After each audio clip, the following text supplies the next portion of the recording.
Hello everyone, क्या हालचाल। एक बार फिर से आप सभी का स्वागत है पीडब्ल्यू ओनली आईएएस प्रारंभ यूट्यूब चैनल पर। दोस्तों, स्पेक्ट्रम की किताब हम लोग कर रहे हैं। चैप्टर नंबर 6 का आपको एक पार्ट कल मिल गया था, आज इसका सेकंड पार्ट है और आज चैप्टर नंबर 2 खत्म हो जाएगा।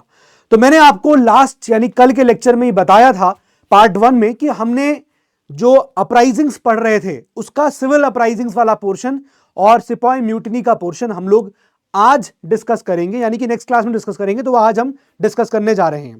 तो एक बार हम रिकॉल कर लेते हैं कि अभी हमने इस चैप्टर में क्या पढ़ा है और फिर हम शुरू करते हैं। देखो, एक बार कहानी बना लेते हैं कि कैसे हमने डिस्कस किया है, कैसे हमने अभी तक कहानी को पढ़ा है। तो पीडीएफ आपको यहां मिल जाएगा इस टेलीग्राम सेशन से, आप टेलीग्राम चैनल पे आप आके पीडीएफ यहां पर ले लीजिएगा, ठीक है।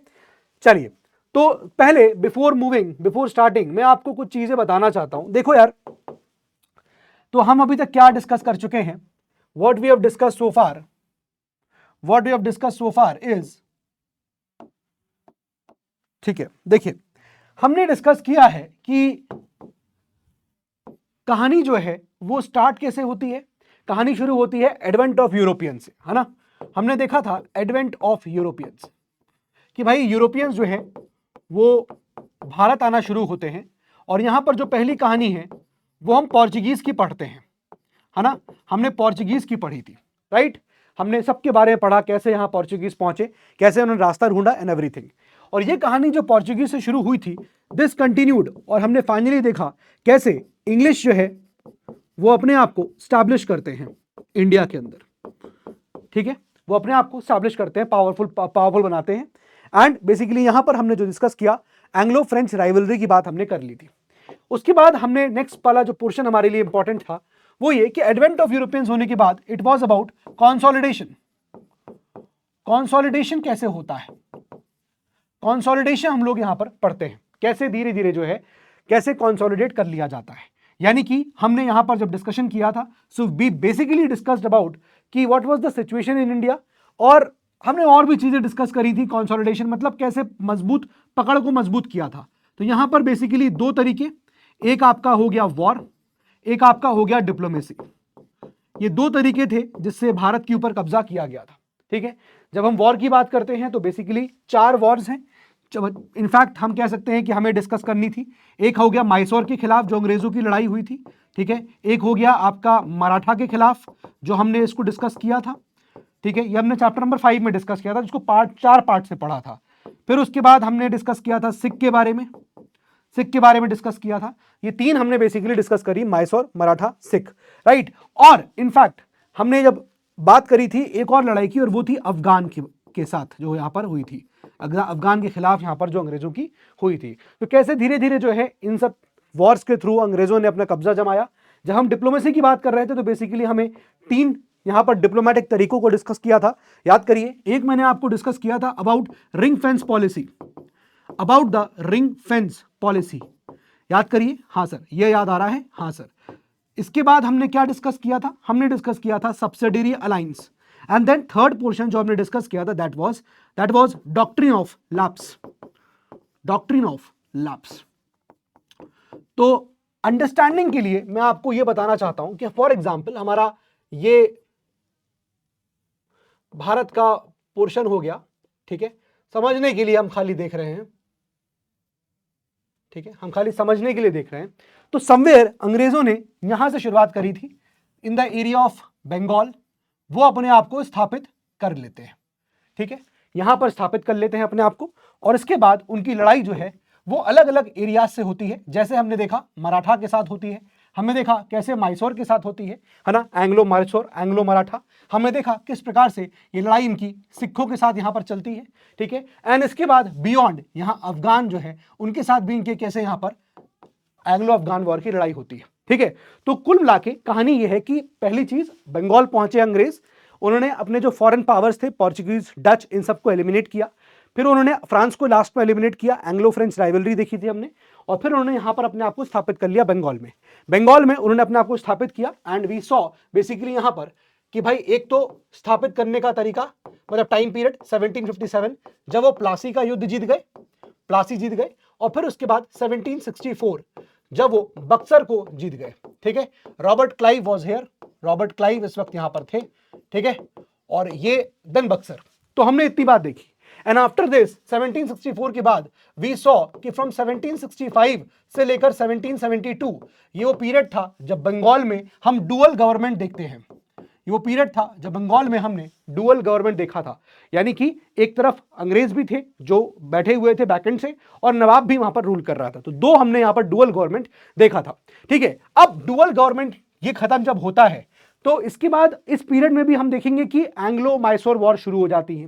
एंग्लो मैसूर वॉर आपको कैसे मिलेगा कि जैसे आप 67 से 69 हो गया, 79 से 82 83 हो गया, फिर उसके बाद 89 से 92 हो गया, फिर 99 हो गया, है ना। कुछ कुछ रफ आइडिया आपको होना चाहिए। देखो एग्जैक्ट ईयर्स तो नहीं याद होने चाहिए, जरूरी नहीं है, बट हाँ आपको यह पता होना चाहिए कि कौन सी लड़ाई रफली किस स्पैन ऑफ टाइम में हुई है। ठीक है, तो वो यहां पर हमने इतना बात समझ लिया। अब बात यह है कि जब ये सब चीजें चल रही हैं, all this is going on, इतनी लड़ाइयां और इतने डिप्लोमेटिक तरीके से कंसोलिडेशन अंग्रेज कर रहे हैं, है ना, ये इतना बड़ा कंसोलिडेशन यहां पर हो रहा है। तो पॉइंट ये है कि ठीक है ये कंसोलिडेशन हुआ इनके खिलाफ इनके खिलाफ इनके खिलाफ, तो ऑब्वियस सी बात है ये तो कंसोलिडेशन, ये लड़ाइयां तो चल रही है रूलर्स के अगेंस्ट, ये लड़ाइयां चल रही हैं रूलर्स के खिलाफ, है ना, ये लड़ाइयां चल रही हैं रूलर्स के खिलाफ चल रही हैं। ठीक बात है, लेकिन द पॉइंट इज क्या सिर्फ रूलर्स ही हैं जो यहां पर रिवोल्ट करेंगे? जी नहीं, इसमें और भी लोग हैं जो पिसते हैं। और वो कौन होगा यहां पर जो अब यहां पर आवाज उठाएगा? वो कौन होंगे यहां पर आवाज उठाने वाले लोग? जब ये धीरे धीरे इधर अंग्रेज जो है अपना ये फैला रहे होंगे अफगान तक, इन्होंने अपने आप को अपना नुमाइंदा बैठा दिया, ब्रिटिश रेसिडेंट हर जगह कर लिया, टेरिटरी को कैप्चर करते चले गए आखिरी तक। तो हुआ क्या कि अब जहां जहां वो कंट्रोल करने लगे थे, जहां जहां अंग्रेजों का आप देखोगे कि एक रूल स्टैब्लिश हो रहा था, ठीक है, जहां जहां उनका रूल स्टैब्लिश हो रहा था पूरे इंडिया में, वहां वहां आप देखोगे कि क्या होगा, इनकी जो पॉलिसीज थी, इनकी जो पॉलिसीज हैं अंग्रेजों की, है ना, जो ब्रिटिश ईस्ट इंडिया कंपनी की जो पॉलिसीज हैं, वो पॉलिसीज काफी ज्यादा एक्सप्लॉइटेटिव थी। अंग्रेज बस यही सोचते थे किस प्रकार से कितना भी पैसा निचोड़ लिया जाए। उनकी पॉलिसीज बड़ी ही यहां पर सप्रेसिव नेचर की थी, ठीक है ना। तो एक्सप्लॉइटेटिव नेचर की थी, सप्रेसिव नेचर की थी, और इसीलिए जब इस प्रकार की पॉलिसीज होंगी, ठीक है ना, तो क्या होगा, डेफिनेट सी बात है कि यहां पर अब हमको एक यहां पर और लोग मिलेंगे जो रिवोल्ट करेंगे, और वो होंगे कौन? People, right. लोग भी तो होंगे जो यहां पर क्या करेंगे? रिवोल्ट करेंगे। लोग भी तो होंगे जो रिवोल्ट करेंगे, ठीक है। तो ये रिवोल्ट करते करते करते करते अलग अलग जगह हिंदुस्तान के अलग अलग कोनों में जहां जहां अंग्रेज पहुंच रहे थे वहां लोग अपनी आवाजों को उठा रहे थे, और जब आवाजों को उठाया जा रहा था तो यहां पर आपको बहुत सारे ऐसे रिवोल्ट, ऐसे बहुत सारे आपको मूवमेंट्स देखने को मिले। और फिर यही धीरे धीरे इतना वाइड स्केल होता चला गया, यानी कि लोगों को यह एहसास होता गया कि अंग्रेज हम सबको एक्सप्लॉइट कर रहे हैं, सप्रेस कर रहे हैं, इसलिए हम लोग फाइनली 1857 की वो क्रांति देखते हैं जिसको हम लोग फर्स्ट वॉर ऑफ इंडिपेंडेंस कहेंगे। तो आई होप यहां तक आपको ये बात समझ में आ गई होगी, और कहानी यहां तक आप मेरे साथ जुड़े होंगे कि कैसे ये सब चीजें हुई। हमने अभी तक इतना ही चीज यहां से यहां तक इन 5 चैप्टर्स में पढ़ी है, 6वां चैप्टर भी हम पढ़ रहे हैं। Now basically the point is, जो हम इस चैप्टर में पढ़ रहे हैं कि 1857 की क्रांति से पहले भी अब बहुत सारे लोग होंगे, रूलर तो एक तरफ विद्रोह कर ही रहे हैं, जो लड़ाइयां हो रही हैं मैसूर मराठा, लेकिन इनके अंदर इनके किंगडम में जो लोग रह रहे थे, जो पीपल हैं, वो भी रिवोल्ट करेंगे। और जब हम इन पीपल के रिवोल्ट की बात करते हैं तो बेसिकली हमने देखा था कि जब ये पीपल रिवोल्ट कर रहे हैं तो ये रिवोल्ट कैसे रिवोल्ट है? ये रिवोल्ट आपके लोकल रिवोल्ट है, यानी कि ये लोग अपने लोकल रीजंस के लिए, यानी कि इनके जो भी रीजंस होंगे उन लोकल रीजंस के लिए लोकल लेवल पर रिवोल्ट कर रहे थे, और अलॉन्ग विद लोकल लीडर्स, यहां पर लोकल लीडर्स, ठीक है ना। तो यहां ये जो लोकल लीडर्स हैं, लोकल रीजंस के लिए रिवोल्ट कर रहे हैं, यही आपकी देखोगे पॉपुलर अपराइजिंग्स बनती हैं। यही क्या बनेगी? This is going to be popular uprisings, है ना। काफी सारी पॉपुलर अपराइजिंग्स हमको देखने को मिलेंगी, ठीक है। अब इस आपके चैप्टर में, चैप्टर नंबर 6 में आपको पॉपुलर अपराइजिंग्स 4 तरीके से यहां पर डिस्कस करी गई हैं, जो आपको यहां पता होनी चाहिए, ठीक है। जैसे फॉर एग्जांपल हम बात करेंगे सिविल अपराइजिंग्स की। सिविल अपराइजिंग्स में कौन कौन लोग थे? यहां पर जैसे कि रूलर्स जिनको हरा दिया गया है ना, जैसे कि वो सोल्जर्स जो डिमोबिलाइज हो गए हैं, ये सब लोग जमींदार, यानी कि वो सब लोग जो अंग्रेजों के खिलाफ हो चुके हैं और अंग्रेज एक टाइम पर उनको इज्जत देते थे, लेकिन अब अंग्रेज अपना ही यहां फायदा देखने के लिए एक तरह से उनको हटा रहे हैं, एलिमिनेट कर रहे हैं, उनकी जगह किसी दूसरे आदमी को जो उनका नुमाइंदा है उसको ला रहे हैं। So these people will revolt, civil uprisings. फिर उसके बाद कुछ यहां पर ऐसे आपको पीजेंट्स अपराइजिंग भी देखने को मिलेंगी। कुछ पीजेंट्स भी थे जो यहां पर अपराइजिंग कर रहे थे, और ये पीजेंट्स की अपराइजिंग एक बहुत ही रिलीजियस कलर जो है वो में कन्वर्ट होती है, ठीक है ना। तो पीजेंट्स की अपराइजिंग भी होगी। फिर उसके बाद यहां पर ट्राइबल्स होंगे, ट्राइबल्स भी क्या करेंगे, ट्राइबल्स की अपराइजिंग्स भी हमको यहां पर देखने को मिलेंगी, है ना, ट्राइबल की अपराइजिंग्स देखने को मिलेंगी। एंड देन उसके बाद sepoy mutiny. So because last वाले, अब लेक्चर का याद करिए, तो मैंने आपको बेसिकली लास्ट वाले लेक्चर में क्या किया है, मैंने पीजेंट्स अपराइजिंग को डिस्कस कर दिया था और मैंने ट्राइबल अपराइजिंग्स को डिस्कस कर दिया था। इफ यू रिमेंबर, यहां पर मैंने पीजेंट अपराइजिंग्स में आपको 5 ऐसे यहां पर अपराइजिंग्स के बारे में डिस्कस किया था। इफ यू रिमेंबर, यहां सारे आपको याद होंगे, नहीं आते तो लेक्चर को रिकलेक्ट कर लीजिएगा। तो 5 मैंने आपको यहां अपराइजिंग्स देखी। ट्राइबल अपराइजिंग से मैंने आपको बताया था कि 2 प्रकार की अपराइजिंग्स होंगी, एक वो अपराइजिंग्स जो भारत के मेनलैंड में हो रही थी, है ना, मेनलैंड में हो रही थी, और एक वो अपराइजिंग्स जो फ्रंटियर पे हो रही थी। फ्रंटियर का मतलब वो अपराइजिंग्स जो बॉर्डर पे हो रही थी, है ना, जो बॉर्डर पे हो रही थी। तो हमने इन 2 अपराइजिंग्स को यहां पर डिस्कस किया था। तो कुल मिला के ये वाला पोर्शन जो है हम कवर कर चुके हैं, और इसको आप देख सकते हैं पिछला वाला पार्ट 1 में मैंने इसको डिस्कस कर दिया है। All this is discussed in chapter number 6 part 1 video, ठीक है, पार्ट 1 के वीडियो में डिस्कस कर लिया है, ठीक है। समय की किल्लत के चलते हम ये वाला पोर्शन डिस्कस नहीं कर पाए थे। तो मैंने आपको बोला था कि हम नेक्स्ट चैप्टर जब पढ़ेंगे so will discuss the civil uprisings, all दो सिविल अपराइजिंग्स के फैक्टर्स वो सब मैंने आपको डिस्कस कर दिए थे, बट फिर भी आज मैं फिर से करूंगा। और मैंने आपको बताया था कि आपकी इस किताब के अंदर स्पेक्ट्रम में देयर आर 23 अपराइजिंग्स जो दी हुई हैं, 23 अपराइजिंग्स हैं जो यहां पर दी हैं। आज उसको हम डिस्कस करेंगे, और सिपॉय म्यूटिनी बहुत सिंपल है, कुछ ज्यादा इसमें है नहीं, हम इसको भी डिस्कस करेंगे, ठीक है। नाउ अगर आपने लास्ट वाला लेक्चर देखा होगा तो आपको समझ में आया होगा कि सर ये जो पॉपुलर अपराइजिंग का चैप्टर है, this is very very factual chapter, है ना, ये बहुत फैक्चुअल है, ठीक है, ये बहुत फैक्चुअल है, plus this might be boring also, this might be boring also. क्यों? क्योंकि यार ये ना बहुत कोई बड़ा लार्ज स्केल रिवोल्ट नहीं होते थे, है ना, ये बहुत बड़े, फील करिए इस चीज को कि रिवोल्ट बहुत बड़े लार्ज स्केल नहीं थे।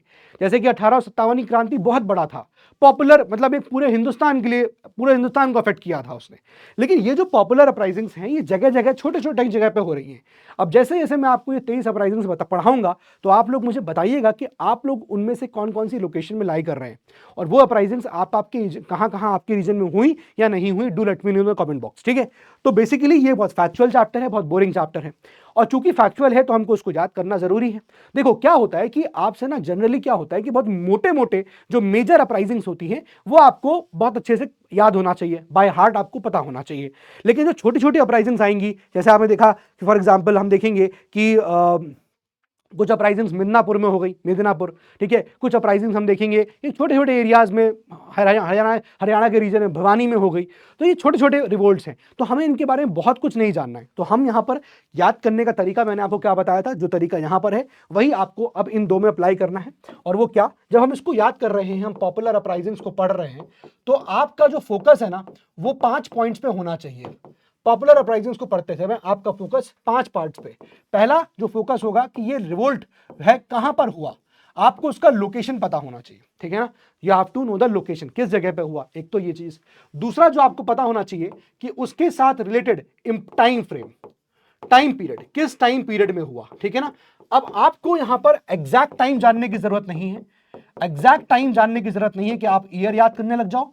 टाइम पीरियड आपको पता होना चाहिए कि ये 1857 की रिवोल्ट से पहले का है, बाद का है, या फिर रफली आपको एक आइडिया होना चाहिए 1780 से लेकर 2000, 1780 से लेकर 1800 के बीच में हुआ, ये रफ आइडिया यहाँ पर होना चाहिए, ठीक है ना। एक तो ये हो गया।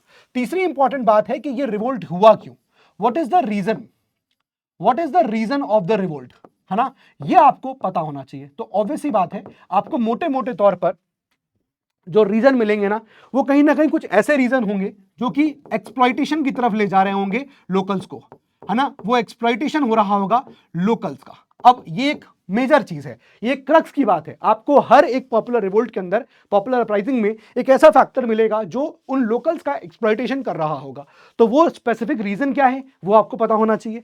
एंड देन जब ये रिवोल्ट हुआ तो पॉइंट नंबर 4, यहां पर पॉपुलर लीडर कौन था, वो लोकल लीडर्स कौन थे जो इस पर्टिकुलर रिवोल्ट में यहां पर अपराइजिंग्स करते हैं। तो हमें लीडर्स जो इस रिवोल्ट में पार्टिसिपेट करते हैं उनके बारे में पता होना चाहिए। इसके अलावा मैं पांचवा पॉइंट इसलिए बोल रहा हूं क्योंकि ये वो पॉइंट है, पांचवा पॉइंट, जो मिसलेनियस पॉइंट्स हैं। यानी कि कभी आपको लगता है कि इसके साथ कुछ एक स्पेसिफिक फीचर जुड़ा हुआ है तो वो आप यहां पर ऐड कर लीजिए। तो दोस्तों what I can say it, you can make a chart out of it. एक चार्ट आप बना लीजिए और चार्ट में आप इन 5 कॉलम्स में डिवाइड कर लीजिएगा, ठीक है। और आप जैसे आपने लिखा location, time period, this this this, अब आप सारे यहां पर रिवोल्ट का नाम लिखिए, रिवोल्ट का नाम, लोकेशन, टाइम पीरियड, रीजन और लीडर्स और मिसलेनियस। तो होगा क्या कि आप सारे नाम लिख देंगे, उसके बगल में लोकेशन आ जाएगा, उसके बगल में टाइम पीरियड आ जाएगा, उसके बगल में आपका रीजन आ जाएगा, उसी के बगल में लीडर्स। और ये कभी आपको बोल दिया मेंस के अंदर आंसर लिखना है तो आप वैसे भी सब, आपको सारे तो वैसे भी याद नहीं होंगे, तो जो मोटे मोटे हैं, जो इंपॉर्टेंट वंस है, जैसे पाइका रिवेलियन हो गया, इंपॉर्टेंट है ना, तो आपको ये पता होना चाहिए, है ना, ये वाला आपको पता होना चाहिए। तो आप इसके ऊपर लिख सकते हैं। पाइका रिवेलियन पे पहले प्रीवियसली सवाल पूछा भी गया है, ठीक है। तो आई होप यहां तक आप लोग मेरे साथ हैं और यहां पर आपको मेरी बातें सारी समझ में आ गई होंगी। मैंने इतना आपको समय दिया 15-16 मिनट का, सो दैट आप समझ पाए कि हमें कैसे पढ़ना है। Although it's going to be very boring chapter, but ठीक है, हम फिर भी इसको थोड़ा इंटरेस्ट बनाने की कोशिश करेंगे कि कैसे ये इंटरेस्टिंग बन पाए, ठीक है। अभी यहां देखिए मूव करते हैं, और पहले ये चीजें मैं आपको ऑलरेडी बता चुका हूं। सिविल अपराइजिंग्स मतलब नाम से पता चल रहा है सिविल लोगों की अपराइजिंग्स होंगी, सिविल पीपल। तो यहां पर कौन कौन इंक्लूड था, कौन कौन अपराइजिंग कर रहा था, तो हमने देखा था कि वो यहां पर जो नेटिव रूलर्स, यानी कि जिनको हरा दिया गया है, ये डिपोज हो चुके हैं, यानी कि अंग्रेजों ने उनको हरा के साइडलाइन कर दिया है, वो लोग रिवोल्ट करेंगे, बट ऑब्वियस सी बात है। इसके अलावा आप देखोगे उनके डिसेंडेंट्स, है ना, उनके कोई बच्चे होंगे, उनका कोई हेयर होगा, वो भी रिवोल्ट करेंगे, उनकी गद्दी छिन जाएगी, तो है ना। अपार्ट फ्रॉम दैट जमींदार जो पहले रहे होंगे, लैंडलॉर्ड्स होंगे, पॉलीगर्स होंगे, ये सब लोग। पॉलीगर्स जो है वो क्या, मैंने आपको बताया था, पॉलीगर्स बेसिकली यहां पर वो लैंडलॉर्ड्स की तरह हैं, वो टेरिटरी के होल्डर्स हैं, लैंड के होल्डर्स हैं, जो लैंड उनको नायक यानी कि वहां के रूलर के द्वारा दी गई है और वो उस पर्टिकुलर लैंड को यहां पर होल्ड कर रहे हैं, ठीक है। अब चूंकि वो ये जो पॉलीगर्स होते थे, क्या होता था समझ लेते हैं। पॉलीगर्स जैसे मान लीजिए कोई रूलर है ना, जैसे मान लीजिए कोई रूलर है, उसने एक पर्टिकुलर टेरिटरी जो है वो किसको दे रखी है, अपने किसी ऑफिशियल को दे रखी है, ठीक है, अपने किसी ऑफिशियल को दे रखी है, ठीक है। एक तो ये चीज हो गया। तो यहां पर क्या होगा कि ये जो ऑफिशियल है, जैसे in south India holders of territory, और होल्डर्स ऑफ टेरिटरी को क्या बोल रहे हैं, टेरिटरी मतलब palayam, consisting of a few villages. अब एक टेरिटरी दी है, उस टेरिटरी में आपको कुछ कुछ विलेजेस देखने को मिल रहे हैं, कुछ कुछ विलेजेस होंगे, to them by the rulers. Rulers कौन हो गए, नायक हो गए, है ना, यानी कि रूलर्स, नायक जो है, नायक, ये प्रॉपर्टी, ये आपको टेरिटरी दे रहे हैं, ये टेरिटरी दे रहे हैं, ठीक है। वो टेरिटरी क्या हो गई, पलायम हो गई, in return for their military service. तो ये ऑफिशियल चूंकि क्या कर रहा है, इनको अपनी मिलिट्री सर्विस प्रोवाइड कर रहा है, इनको अपनी मिलिट्री सर्विस प्रोवाइड कर रहा है। तो ये जो मिलिट्री सर्विस प्रोवाइड कर रहे हैं और इनको बदले में क्या मिल रही है, ये टेरिटरी इनको मिल रही है, तो ये लोग जो है यहां पर क्या हो जाएंगे, they will be Poligars. A point is कि पॉलीगर्स काफी पावरफुल हुआ करते थे, है ना, ये काफी पावरफुल लोग जो है साउथ इंडिया में हुआ करते थे, ठीक है। ये बात थोड़ा ध्यान रखिएगा। तो ये सारे लोग हैं जो यहां पर क्या करेंगे, ये सारे लोग यहां पर रिवोल्ट कर रहे होंगे, ठीक है, civil uprisings. Now what were the major causes, मैंने आपको मेजर कॉजेस में यहां पर ये डायग्राम ऑलरेडी डिस्कस किया था, ठीक है, मैंने ऑलरेडी बता दिया था। जैसे फॉर एग्जांपल कि भाई ऐसा बहुत सारा रेवेन्यू, ऐसा बहुत सारा आपका इकोनॉमी में चेंज हुए थे, एडमिनिस्ट्रेटिव चेंजेस हुए थे, इकोनॉमिकल चेंजेस हुए थे, जिसकी वजह से जाहिर सी बात है कि जो लोग अभी तक रह रहे थे वहां पर, जिनके लिए चीजें अभी तक नोन थी या फिर उनकी हिसाब से चलती थी, अब वो यहां पर डेफिनेटली चेंज हो जाएगा। रैपिड चेंजेस हुए जिसकी वजह से लोग उसको एडजस्ट नहीं कर पाए, ठीक है ना। तो under the company rule there were rapid changes हुए थे in the economy, in the administration and in the land revenue system that went against the people. Especially यहाँ पर जो land revenue system है वो बहुत ज़्यादा exploitative nature का हो गया था। जैसे हमने देखा था कि about the permanent settlement, already हमने इसको पढ़ा नहीं है अभी, but आप I really hope इतना आप जानते होंगे क्योंकि अपने NCERT पढ़ चुके हैं। तो उसमें हमने क्या देखा था कि भाई परमानेंट सेटलमेंट था, है ना, लॉर्ड कॉर्नवालिस के टाइम पे आया था कि एक फिक्स अमाउंट ऑफ मनी बता दिया गया इतना आपको देना है एज लैंड रेवेन्यू। तो वो चीज़ एक प्रॉब्लमेटिक बन गई थी, क्योंकि जो बीच के इंटरमीडियरीज थे, मिडिल मैन थे, वो बहुत ज़्यादा पैसा जो है एक्सट्रैक्ट करते थे, and that was the problem for the pain for the local people, है ना। एंड दैट इज वाई यहाँ पर रिवोल्ट जो है वो होते हैं।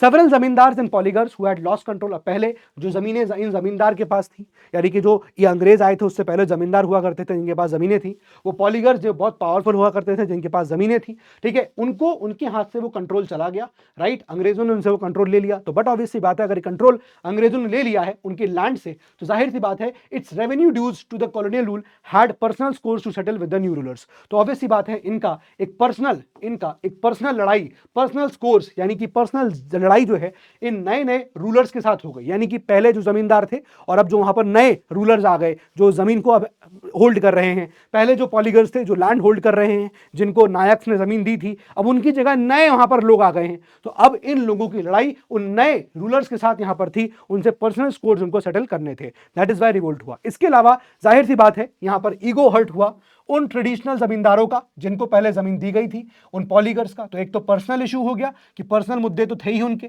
जो वो न्यू रूलर्स के साथ था। दूसरा एक ईगो भी हर्ट हुआ था ट्रेडिशनल जमींदार और पॉलीगर्स का। क्यों? क्योंकि भैया उनको क्या कर दिया गया था, साइडलाइन कर दिया गया था, उनको साइडलाइन कर दिया गया in rank by the government. एक बार इंसान से पैसा छीन लो, कुछ भी कर लो, लेकिन अगर आपने उसे इसकी इज्जत छीन ली तो शायद फिर वो इंसान को नींद भी नहीं आएगी और वह आपको किसी तरह से हराने और गिराने के लिए उतावला रहता है ना। यही चीज यहां पर हो रहा था। अगर आप उनको थप्पड़ मार देते कोई दिक्कत नहीं थी, लेकिन आपने क्या किया, उनको साइडलाइन ही कर दिया, इग्नोर, सुनना ही नहीं है आपकी। This was the biggest reason, one of the reasons for the revolt. Then ruin of Indian handicrafts. अब जो हमारी हैंडीक्राफ्ट्स थी, इंडियन हैंडीक्राफ्ट्स, उसको बहुत बड़ा एक धक्का मिला, शॉक मिला, है ना। क्यों? क्योंकि कॉलोनियल पॉलिसीज इस प्रकार की थी जो कि हमारे आर्टिसंस को एम्पावरिश कर रही थी, है ना, एम्पावरिश कर रही थी, where misery was further compounded by disappearance of their traditional patrons। तो जाहिर सी बात है कि यानी कि जो लोग ट्रेडिशनली इन पर्टिकुलर इंडियन हैंडीक्राफ्ट्स को पैट्रॉन कर रहे थे, यानी कि जो राजा महाराजा पहले इन हैंडीक्राफ्ट वालों के आर्टिसंस को पैट्रोनाइज कर रहे थे, पैसा खर्च कर रहे थे उनके लिए, उनको सपोर्ट करते थे, अब चूंकि वो राजा महाराजा नहीं बचे, अंग्रेजों का कैप्चर हो गया, तो ऑटोमेटिकली ये जो हैंडीक्राफ्ट वाले लोग हैं, आर्टिसंस हैं, इनका भी आपको डिक्लाइन देखने को मिलेगा, है ना। यानी कि जो लोग उनको सपोर्ट करते थे, पैट्रॉन मतलब पैट्रोनाइज करना, पैसा देना, उनके लिए खर्चा करना, अब जब राजा ही नहीं बचा तो खर्चा कौन करेगा? खर्चा नहीं होगा तो वो हैंडीक्राफ्ट्स या आर्टिसंस डिक्लाइन कर जाएंगे। प्रीस्ली क्लास को भी धक्का लगा। रीजन वॉज प्रीस्ली क्लास को धक्का लगने का कि भाई ये जो रूलर्स होते थे प्रीस्ली क्लास को ग्रांट करते थे, जमीन ग्रांट कर दिया, बहुत सारे गिफ्ट ग्रांट कर दिए, लेकिन अब जब वो लोग ही नहीं है, वो रूलर्स ही नहीं है, तो जाहिर सी बात है प्रीस्ली क्लास को भी यहाँ पर एक शॉक लगने वाला था। और दूसरी बात लास्टली, फॉरेन कैरेक्टर जो कंपनी का था वो एक्सप्लॉइटेटिव नेचर का था। उनको मतलब नहीं था कि लोकल लोगों के क्या हालात हो रहे हैं, उनका मतलब ये था जितना पैसा निचोड़ सको उतना निचोड़ लो। दिस वॉज द रीजन कि क्यों यहां पर सिविल अपराइजिंग जो है वो होती है। आई होप ये बात यहां पर आपको समझ में आ गई होगी। आपने देखिए ये सब यहां लिखा हुआ है, राइट। तो मैंने आपको कहा था कि हम लोग ये सिविल अपराइजिंग्स को पढ़ेंगे, राइट। सन्यासी रिवोल्ट से शुरू करेंगे। तो देखो टाइम पीरियड सबके आगे लिखा हुआ है, and as you can notice हम लोग एक टाइमलाइन में आगे बढ़ रहे हैं, मतलब कोई रैंडम नहीं है, इट इज फ्रॉम टाइमलाइन। देखिए आप 63 में हुआ, 66, 69, 81, 94, 99, 97, 99, 1800। तो आप समझ सकते हो ना कि ये ऑलरेडी एक क्रोनोलॉजी में है, यानी कि जो पहले हुआ वो पहले लिखा हुआ है, जो बाद में हुआ बाद में लिखा हुआ है। तो एक चीज तो ये थोड़ा ध्यान रखिएगा, आप इसको फिगर आउट कर लीजिएगा बनाते हुए चार्ट। अब उसके बाद आप इसी वाले स्लाइड पे क्या करिएगा, जो मैंने आपको दिया है इसका पीडीएफ ले लीजिएगा, इन्हीं के आगे आप सबके क्या करिएगा, नाम लिख लीजिएगा कि कौन सा रिवोल्ट किस पर्टिकुलर रीजन में हुआ। ये दो चीज आपके सॉर्ट हो जाएंगे, है ना, ये दो चीज आपके सॉर्ट हो जाएंगे, जो मैंने आपको यहां पर बताया कि भाई इसका लोकेशन कहां है और उसका टाइम पीरियड, ये दो चीज सॉर्ट हो गई। अब बात आती है कि उनके लीडर्स को लेकर, तो लीडर्स को लेकर आपको चार्ट बनाना पड़ेगा, उन चार्ट में लीडर्स का नाम लिख लीजिएगा, ठीक है, वो हो गया। रीजन क्या है, रीजन भी आपको वही चार्ट में मेंशन करना है। चलिए अब एक एक करके हम शुरू करेंगे, और यहां पर जब शुरुआत करेंगे सन्यासी रिवोल्ट से, मैंने क्या किया है, ये आपके लिए ये मैप है, और हम इस मैप में क्या करेंगे, मार्क करते हुए चलेंगे, तो आपको एक आइडिया लगता रहेगा कि भाई कौन सा वाला रिवोल्ट किस पर्टिकुलर रीजन में यहां पर हुआ है, ठीक है। तो चलिए स्टार्ट करते हैं और शुरू करते हैं सन्यासी रिवोल्ट से। अब एक एक करके यहां पर डिस्कस करना शुरू करते हैं, ठीक है। Let me just have a glass of water. All right,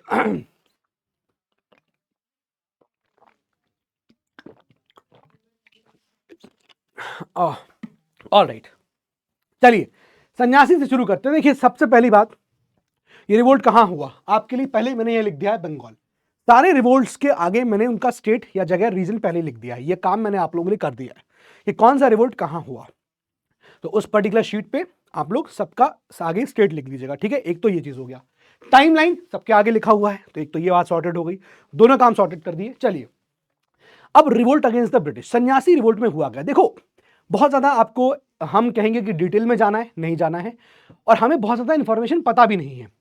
कभी ऐसा होगा आपको रिवोल्ट में देखने को मिलेगा कि एक कोई रिवोल्ट हुआ और उसके 10 साल के बाद फिर वो रिवोल्ट दोबारा हुआ, तो हो सकता हो कि ये रिवोल्ट क्रश एक बार में ना किया हो ब्रिटिश ने, कुछ लोग हल्ला कर रहे होंगे, रिवोल्ट कर रहे होंगे, ब्रिटिश ने जाने दिया, अंग्रेजों ने जाने दिया, फिर 10 साल बाद लगा कि नहीं यार तो नाक में दम कर रहे हैं, तो उन्हें क्रश कर दिया, ठीक है। तो कई जगह आपको ऐसा भी देखने को मिलेगा कि फेजेस में वो रिवोल्ट चलेंगे। जैसे फॉर एग्जाम्पल अब देखो सिचुएशन क्या थी कि 1770s के आसपास आप देखोगे तो बहुत बुरा एक फेमीन आ गया था, बंगाल की बात कर रहे हैं हम लोग, तो उस वक्त बंगाल में अंग्रेज वहां रूल कर रहे हैं, अंग्रेजों का गढ़ बन चुका है, 1764 बैटल ऑफ बक्सर हो चुकी है, और बक्सर के बाद 65 से लेकर 72 तक के बीच में डुअल गवर्नमेंट चल रही है, नवाब अलग काम कर रहा है और इन द नेम ऑफ नवाब कुछ भी हो रहा है ना। तो अब ऐसे सिनारियो में जहां पर प्रजा ऑलरेडी परेशान है, अभी तक हम जो पढ़ते थे वो तो पढ़ते थे अबाउट द रूलर्स, अंग्रेजों का रूलर के साथ क्या इक्वेशन थी, लेकिन एक्चुअली लोग भी तो रह रहे होंगे, और वो लोग क्या कर रहे थे, वो लोग कैसे परेशान हो रहे थे, वो बताता है कि कैसे इन लोगों ने अपराइजिंग्स करी। अब देखिए 1717 का टाइम है कि भाई फेमीन आ गया, भुखमरी हो गई, ठीक है, और उसमें लगभग 10 मिलियन लोगों की डेथ हो गई थी, इतने लोग मारे गए, भुखमरी हो गई, प्लस एक बीमारी स्मॉल पॉक्स ये भी फैल गया था उस पीरियड में। And then you will see कि बहुत ही हार्श इकोनॉमिक ऑर्डर्स यानी कि इकोनॉमिक पॉलिसीज अंग्रेजों की जो है वो चल रही थी, राइट। और इसी वजह से आप देखोगे तो एक ग्रुप ऑफ सन्यासीज वो यहां पर क्या करते हैं, ईस्टर्न इंडिया में फाइट करते हैं against the British colonial rule. तो ये जो लोग आवाज उठाते हैं बंगाल के अंदर अंग्रेजों के खिलाफ, वो कौन है, सन्यासी हैं। अब बात यह है कि सन्यासी कौन होता है, सन्यासी सिर्फ वही नहीं है जो वर्ल्ड को रिनाउंस कर दे, यहां पर सन्यासी और लोग भी, जैसे फॉर एग्जांपल सन्यासी माइट भी ओरिजिनली वो पीजेंट्स रहे होंगे, ठीक है, और अब वो क्या कर रहे हैं, वो क्या कर रहे हैं, some of whom were evicted from the land. तो सन्यासी यहां पर पीजेंट्स भी हो सकते हैं, सन्यासी बेसिकली यहां पर वो जमींदार भी हो सकते हैं, सन्यासी बेसिकली यहां पर वो डिसबैंडेड सोल्जर्स भी हो सकते हैं जिनको निकाल दिया गया है, वो रूरल पुअर भी हो सकते हैं। तो सन्यासी बेसिकली यहां पर वो हर तबके का आदमी बंगाल के अंदर जो पीजेंट रहा होगा, जो एक टाइम पे छोटे छोटे जमींदार रहे होंगे, है ना, जो एक टाइम पे डिसबैंडेड सोल्जर्स होंगे या रूरल आपके जो पुअर पीपल होंगे, ये सब लोग जो है रिवोल्ट यहां पर करते हैं, सन्यासी होते हैं, ठीक है। ब्रिटिश जो है इनको अलग अलग नामों से बुलाते हैं, देखो कहीं कहीं आप ब्रिटिश इनको देखोगे तो इनको एराटिक बेगर्स कहते हैं, एराटिक बेगर्स, ठीक है। इन सन्यासीज को ब्रिटिशर्स इनको जिप्सीज ऑफ हिंदुस्तान कहते हैं, है ना, ब्रिटिशर्स इनको लॉलेस मेंडिकेंट्स कहते हैं। ये अलग अलग नामों से अंग्रेज जो है इन सन्यासियों को बुला रहे थे बंगाल के अंदर, ठीक है। नाउ होता क्या था कि भाई इतनी खराब सिचुएशन है तो जाहिर सी बात है लोकल के लोग इस पे रिएक्ट करेंगे, और क्या हुआ, सन्यासी क्या करते थे, वो लोग रेड करते थे ऑन कंपनीज फैक्ट्रीज। तो जो कंपनी की फैक्ट्रियां हुआ करती थी बंगाल के अंदर, उनमें ये लोग रेड करते थे, उनके सामान की चोरी कर लेते थे, है ना। फिर उसके बाद ऑब्वियसली काफी इकोनॉमिक लॉसेस जो है इनको रेड्स की वजह से हुआ करता था। एक्टिवली ये लड़ाई लड़ते थे against the British forces in this particular region. तो जाहिर सी बात है इस प्रकार की एक्टिविटी करोगे तो वॉरेन हेस्टिंग्स ने फिर डिसाइड किया कि अब हम इनको यहां पर छोड़ेंगे नहीं, क्रश कर देंगे। तो उसने यहां पर रिवोल्ट को क्रश कर दिया। आपको सभी रिवोल्ट का यही नतीजा देखने को ऑलमोस्ट मिलेगा, एक आध दो जगह आपको देखने को मिलेगा कि हाँ कहीं ना कहीं ब्रिटिश को कुछ कंसिलेटरी पॉलिसीज को अडॉप्ट करना पड़ा, यानी कि थोड़ी बहुत बातें रिवोल्ट करने वालों की माननी पड़ी, लेकिन ज्यादातर आपको दिखेगा कि रिवोल्ट को सप्रेस कर दिया गया। अब इस रिवोल्ट की खास बात यह थी सन्यासी रिवोल्ट की कि यहां पर हिंदू और मुस्लिम दोनों की यूनिटी बहुत तगड़ी थी। अब देखिए आप 1770s का टाइम है, ठीक है, हिंदूज और मुस्लिम्स की यूनिटी आपको यहां पर देखने को मिल रही है इस पर्टिकुलर सन्यासी रिवोल्ट में, ठीक है। इस पर्टिकुलर रिवोल्ट को, सन्यासी रिवोल्ट को फकीर रेबिलियन भी कहा जाता है। It is also called as Fakir Rebellion. Why? Because you see the Fakir Rebellion named after the Fakirs, mendicant Muslims who joined the revolt. जो इस रिवोल्ट को, सन्यासी रिवोल्ट को ज्वाइन कर लेते हैं, तो इसलिए इसको फकीर रेबिलियन भी कहा जाता है। अब आपके लिए जो आपके एग्जाम पर्सपेक्टिव से इंपॉर्टेंट है ना, रीजन क्लियर हो गया, व्हाट वाज द रीजन। तो ये हमने यहां पर रीजन भी डिस्कस कर लिया, भाई क्यों हुआ ये सारे इकोनॉमिक सिचुएशन। तो मोरलेस आपको सेम ही चीज अब आपको आगे देखने को मिलेगा, जो भी हम अपराइजिंग्स पढ़ेंगे मोरलेस आपको यही रीजंस मिलते जाएंगे, ठीक है।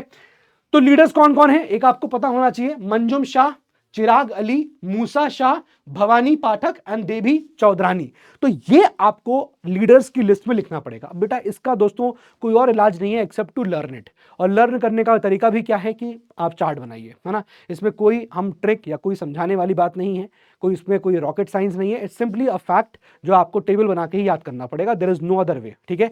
और याद करने का तरीका यही होगा कि आप छोटे छोटे फेजेस में याद करिए, इसको कॉपी निकाल के चिपका लीजिए दीवारों में, तो आपको जो है देखते रहोगे तो आप चलते फिरते देखोगे तो याद होता जाएगा। सन्यासी रिवोल्ट के लिए याद कर लीजिए कि आज मैं सन्यासी रिवोल्ट पे फोकस करूंगा, है ना। आप डेली बेसिस पे इस चैप्टर का लोड मत भी लीजिए, आप डेली बेसिस पे 2-3 देख लीजिए बस कि अच्छा मुझे 2-3 रिवोल्ट देखने हैं।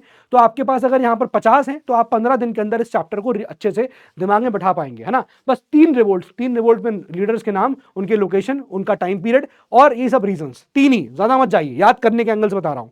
तो जब चिपका रहेगा 3 देखते रहोगे डेली बेसिस पे, अगला दिन आया अगले दिन नया 3 देखिए, पुराना 3 रिवाइज करिए, तो 3 पुराना पुख्ता हो गया, नया 3 आपके माइंड में आ गया। तो इसे करते करते करते करते धीरे धीरे आप सभी रेबिलियंस के अराउंड आ जाओगे, आप उनसे मेल जोल कर लोगे, यानी कि आपको थोड़ा रूबरू लगेगा, अपने बिरादरी के लगने लगेंगे। पहली बार लग रहा है नहीं सुना, ऐसा नहीं लगेगा पहली बार सुना है। तो समथिंग आपको पता है, प्रीलिम्स के अंदर आपको ऑप्शंस को पहचानना होगा, वो आप कर लोगे। कभी आपको मेंस के अंदर भी लिखना हुआ तो over the period of time जब आप मेजर वाले रेबिलियंस को बार बार पढ़ते रहोगे तो वो याद भी हो जाएंगे, ठीक है। तो आई होप यहां पर बात समझ में आ गई। नाउ वुमेन का रूल क्या था, देखिए यहां पर आपको एक वुमेन का नाम आ रहा है, देवी चौधरानी। इनका इन्वॉल्वमेंट बहुत अच्छा था, recognises the important role of women in early resistance movement against the British, ठीक है। तो वुमेन का रूल भी देखने को मिला। अब यहाँ बंकिम चंद्र चट्टोपाध्याय जो हैं, बंकिम चंद्र चटर्जी, बंकिम चंद्र चट्टोपाध्याय, आपको अलग अलग नाम मिलेगा। तो इनकी 2 किताबें हैं जो सन्यासी रिवोल्ट के ऊपर बात करती है। एक हो गई आनंद मठ और दूसरी हो गई ही ऑल्सो रोट देवी चौधरानी। ये आपको 2 यहां पर किताबें मिलेंगी, नॉवेल्स मिलेंगी, और ये दोनों नॉवेल्स आपको सन्यासी रेबिलियन के ऊपर यहां पर बात करते हुए मिलेगी, ठीक है। तो आई होप आप समझ में आ गए। एक काम करते हैं, इसको थोड़ा सा मैप कर लेते हैं कहां पर ये आपको देखने को मिलेगा। तो ये बंगाल आप देख रहे हो, तो मैं बंगाल में ही मार्क कर देता हूं कि समवेयर यू विल फाइंड कि सन्यासी रिवोल्ट यहां पर था, ठीक है। सन्यासी रिवोल्ट, ठीक है, सन्यासी रिवोल्ट, क्लियर है। तो आपको थोड़ा आइडिया रहेगा, ठीक है सर बंगाल में ना ये हुआ। अब एग्जैक्ट लोकेशन जानने की बहुत जरूरत नहीं है कि नॉर्थ में कि south, Bengal, that's more than enough. Clear हो गया। चलिए आगे बढ़ते हैं, इसको धीरे धीरे हम लोग अपडेट करते चलते रहेंगे, ठीक है। चलिए नेक्स्ट, अब देखिएगा अगला है रिवोल्ट इन मिदनापुर एंड धलभूम। अब यहां सिंपली टाइम पीरियड आपको पता है, देखिए 1766 से 1774 का पीरियड है। और इससे पहला वाला भी हमने देखा जो आपका ये रिवोल्ट था, that is the revolt of सन्यासी, 1763 के अराउंड था, ठीक है। तो हम बात कर रहे हैं हम यहाँ पर रिवोल्ट मिदनापुर और धलभूम, ये बंगाल का हो गया, ठीक है। तो ये भी आपका बंगाल का दूसरा रिवोल्ट है। अब अगेन सिंपल रीजन है, मिदनापुर में और धलभूम में यहाँ पर कुछ रिवोल्ट हुआ, छोटे छोटे रिवोल्ट है। क्या हुआ यहाँ पर, अब जैसे पहले चीज तो इंपॉर्टेंट लीडर, 3 पॉइंट कवर हो गए। इंपॉर्टेंट लीडर में दामोदर सिंह और जगन्नाथ धल, ये आपको 3 पॉइंट पता चल गया, क्या, उसका रीजन, उसका टाइम पीरियड और उसके इंपॉर्टेंट लीडर्स। अब आगे आते हैं, यहां पर है क्या, देखो है क्या, हुआ क्या यहां पर बेसिकली कि मिदनापुर का जो एरिया है, अब ये एरिया आप देखोगे इंग्लिश ने 1760 के आसपास ऑक्यूपाई कर लिया।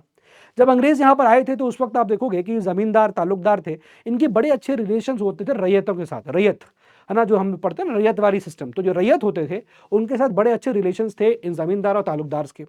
लेकिन हुआ क्या कि ये जो रिलेशंस हैं ये खराब होने लगे। इनफैक्ट मैं कह सकता हूँ ये बड़े नॉट रिलेशन खराब नहीं हुए, बड़ा सिचुएशन बड़ी पीसफुल थी। जमींदार तालुकदार लगभग उस वक्त इस एरिया में 3000 हुआ करते थे, 3000 जमींदार एंड तालुकदार हुआ करते थे, और इनके अच्छे रिलेशंस होते थे, बड़े पीसफुल रिलेशंस थे रैयत के साथ। लेकिन जब यहाँ पर अंग्रेज आए तो अंग्रेजों ने नया लैंड रेवेन्यू सेटलमेंट पैटर्न लेके आए, है ना, न्यू लैंड रेवेन्यू सेटलमेंट लेके आ गए इंग्लिश इन 1772। इसकी वजह से प्रॉब्लम यहां पर बढ़ने लग गई, है ना। और this harmonious scenario changed after the introduction of this particular new land revenue system in England in by English in 1772। According to the British governor Vansittart, इनके हिसाब से क्या हुआ कि भाई जाहिर सी बात है, आपको इधर देखने को मिला कि जमींदार हैं, तालुकदार हैं। अब इनका बड़ा अच्छा रिलेशन है किसके साथ, विद द रैयत्स, ठीक है। अब यहां पर क्या हुआ, जब अंग्रेज आ गए तो जब भी इनको प्रॉब्लम होती थी, क्योंकि यहां पर लैंड रेवेन्यू सिस्टम आया, तो जाहिर सी बात है कि ये जो जमींदार होते थे ना और ये तालुकदार होते थे, ये एक्चुअली अंग्रेजों को क्या लगा कि हमारे साइड रहेंगे, बट ये जमींदार इनको साथ मिल जाते थे, they used to join with the ryots. तो अब वो रैयत के साथ मिलकर आवाज उठाते थे अंग्रेजों के खिलाफ। ठीक है, तो यहीं पर लिखा हुआ है, देखिए यहां पर ये मेंशन किया गया है, the zamindars of the Midnapore and जमींदार साइडेड विद द रैयत, रैयत के साथ मिल जाते थे इन केस ऑफ कॉन्फ्लिक्ट, कभी अगर कॉन्फ्लिक्ट हुआ रैयत और इंग्लिश के बीच में तो ये उनके साथ मिल जाते थे। द जमींदार्स ऑफ धलभूम, अब ये सारे एरिया हैं, नाम सब याद करने की जरूरत है नहीं, living in vast tract of jungle mahals of west, अभी आप देख रहे हो दिस इज द एरिया जो आपका जंगल महल मिदनापुर वाला एरिया है, ऑल दीज प्लेसेस। ठीक है ना, यहां पर आप देखोगे इनमें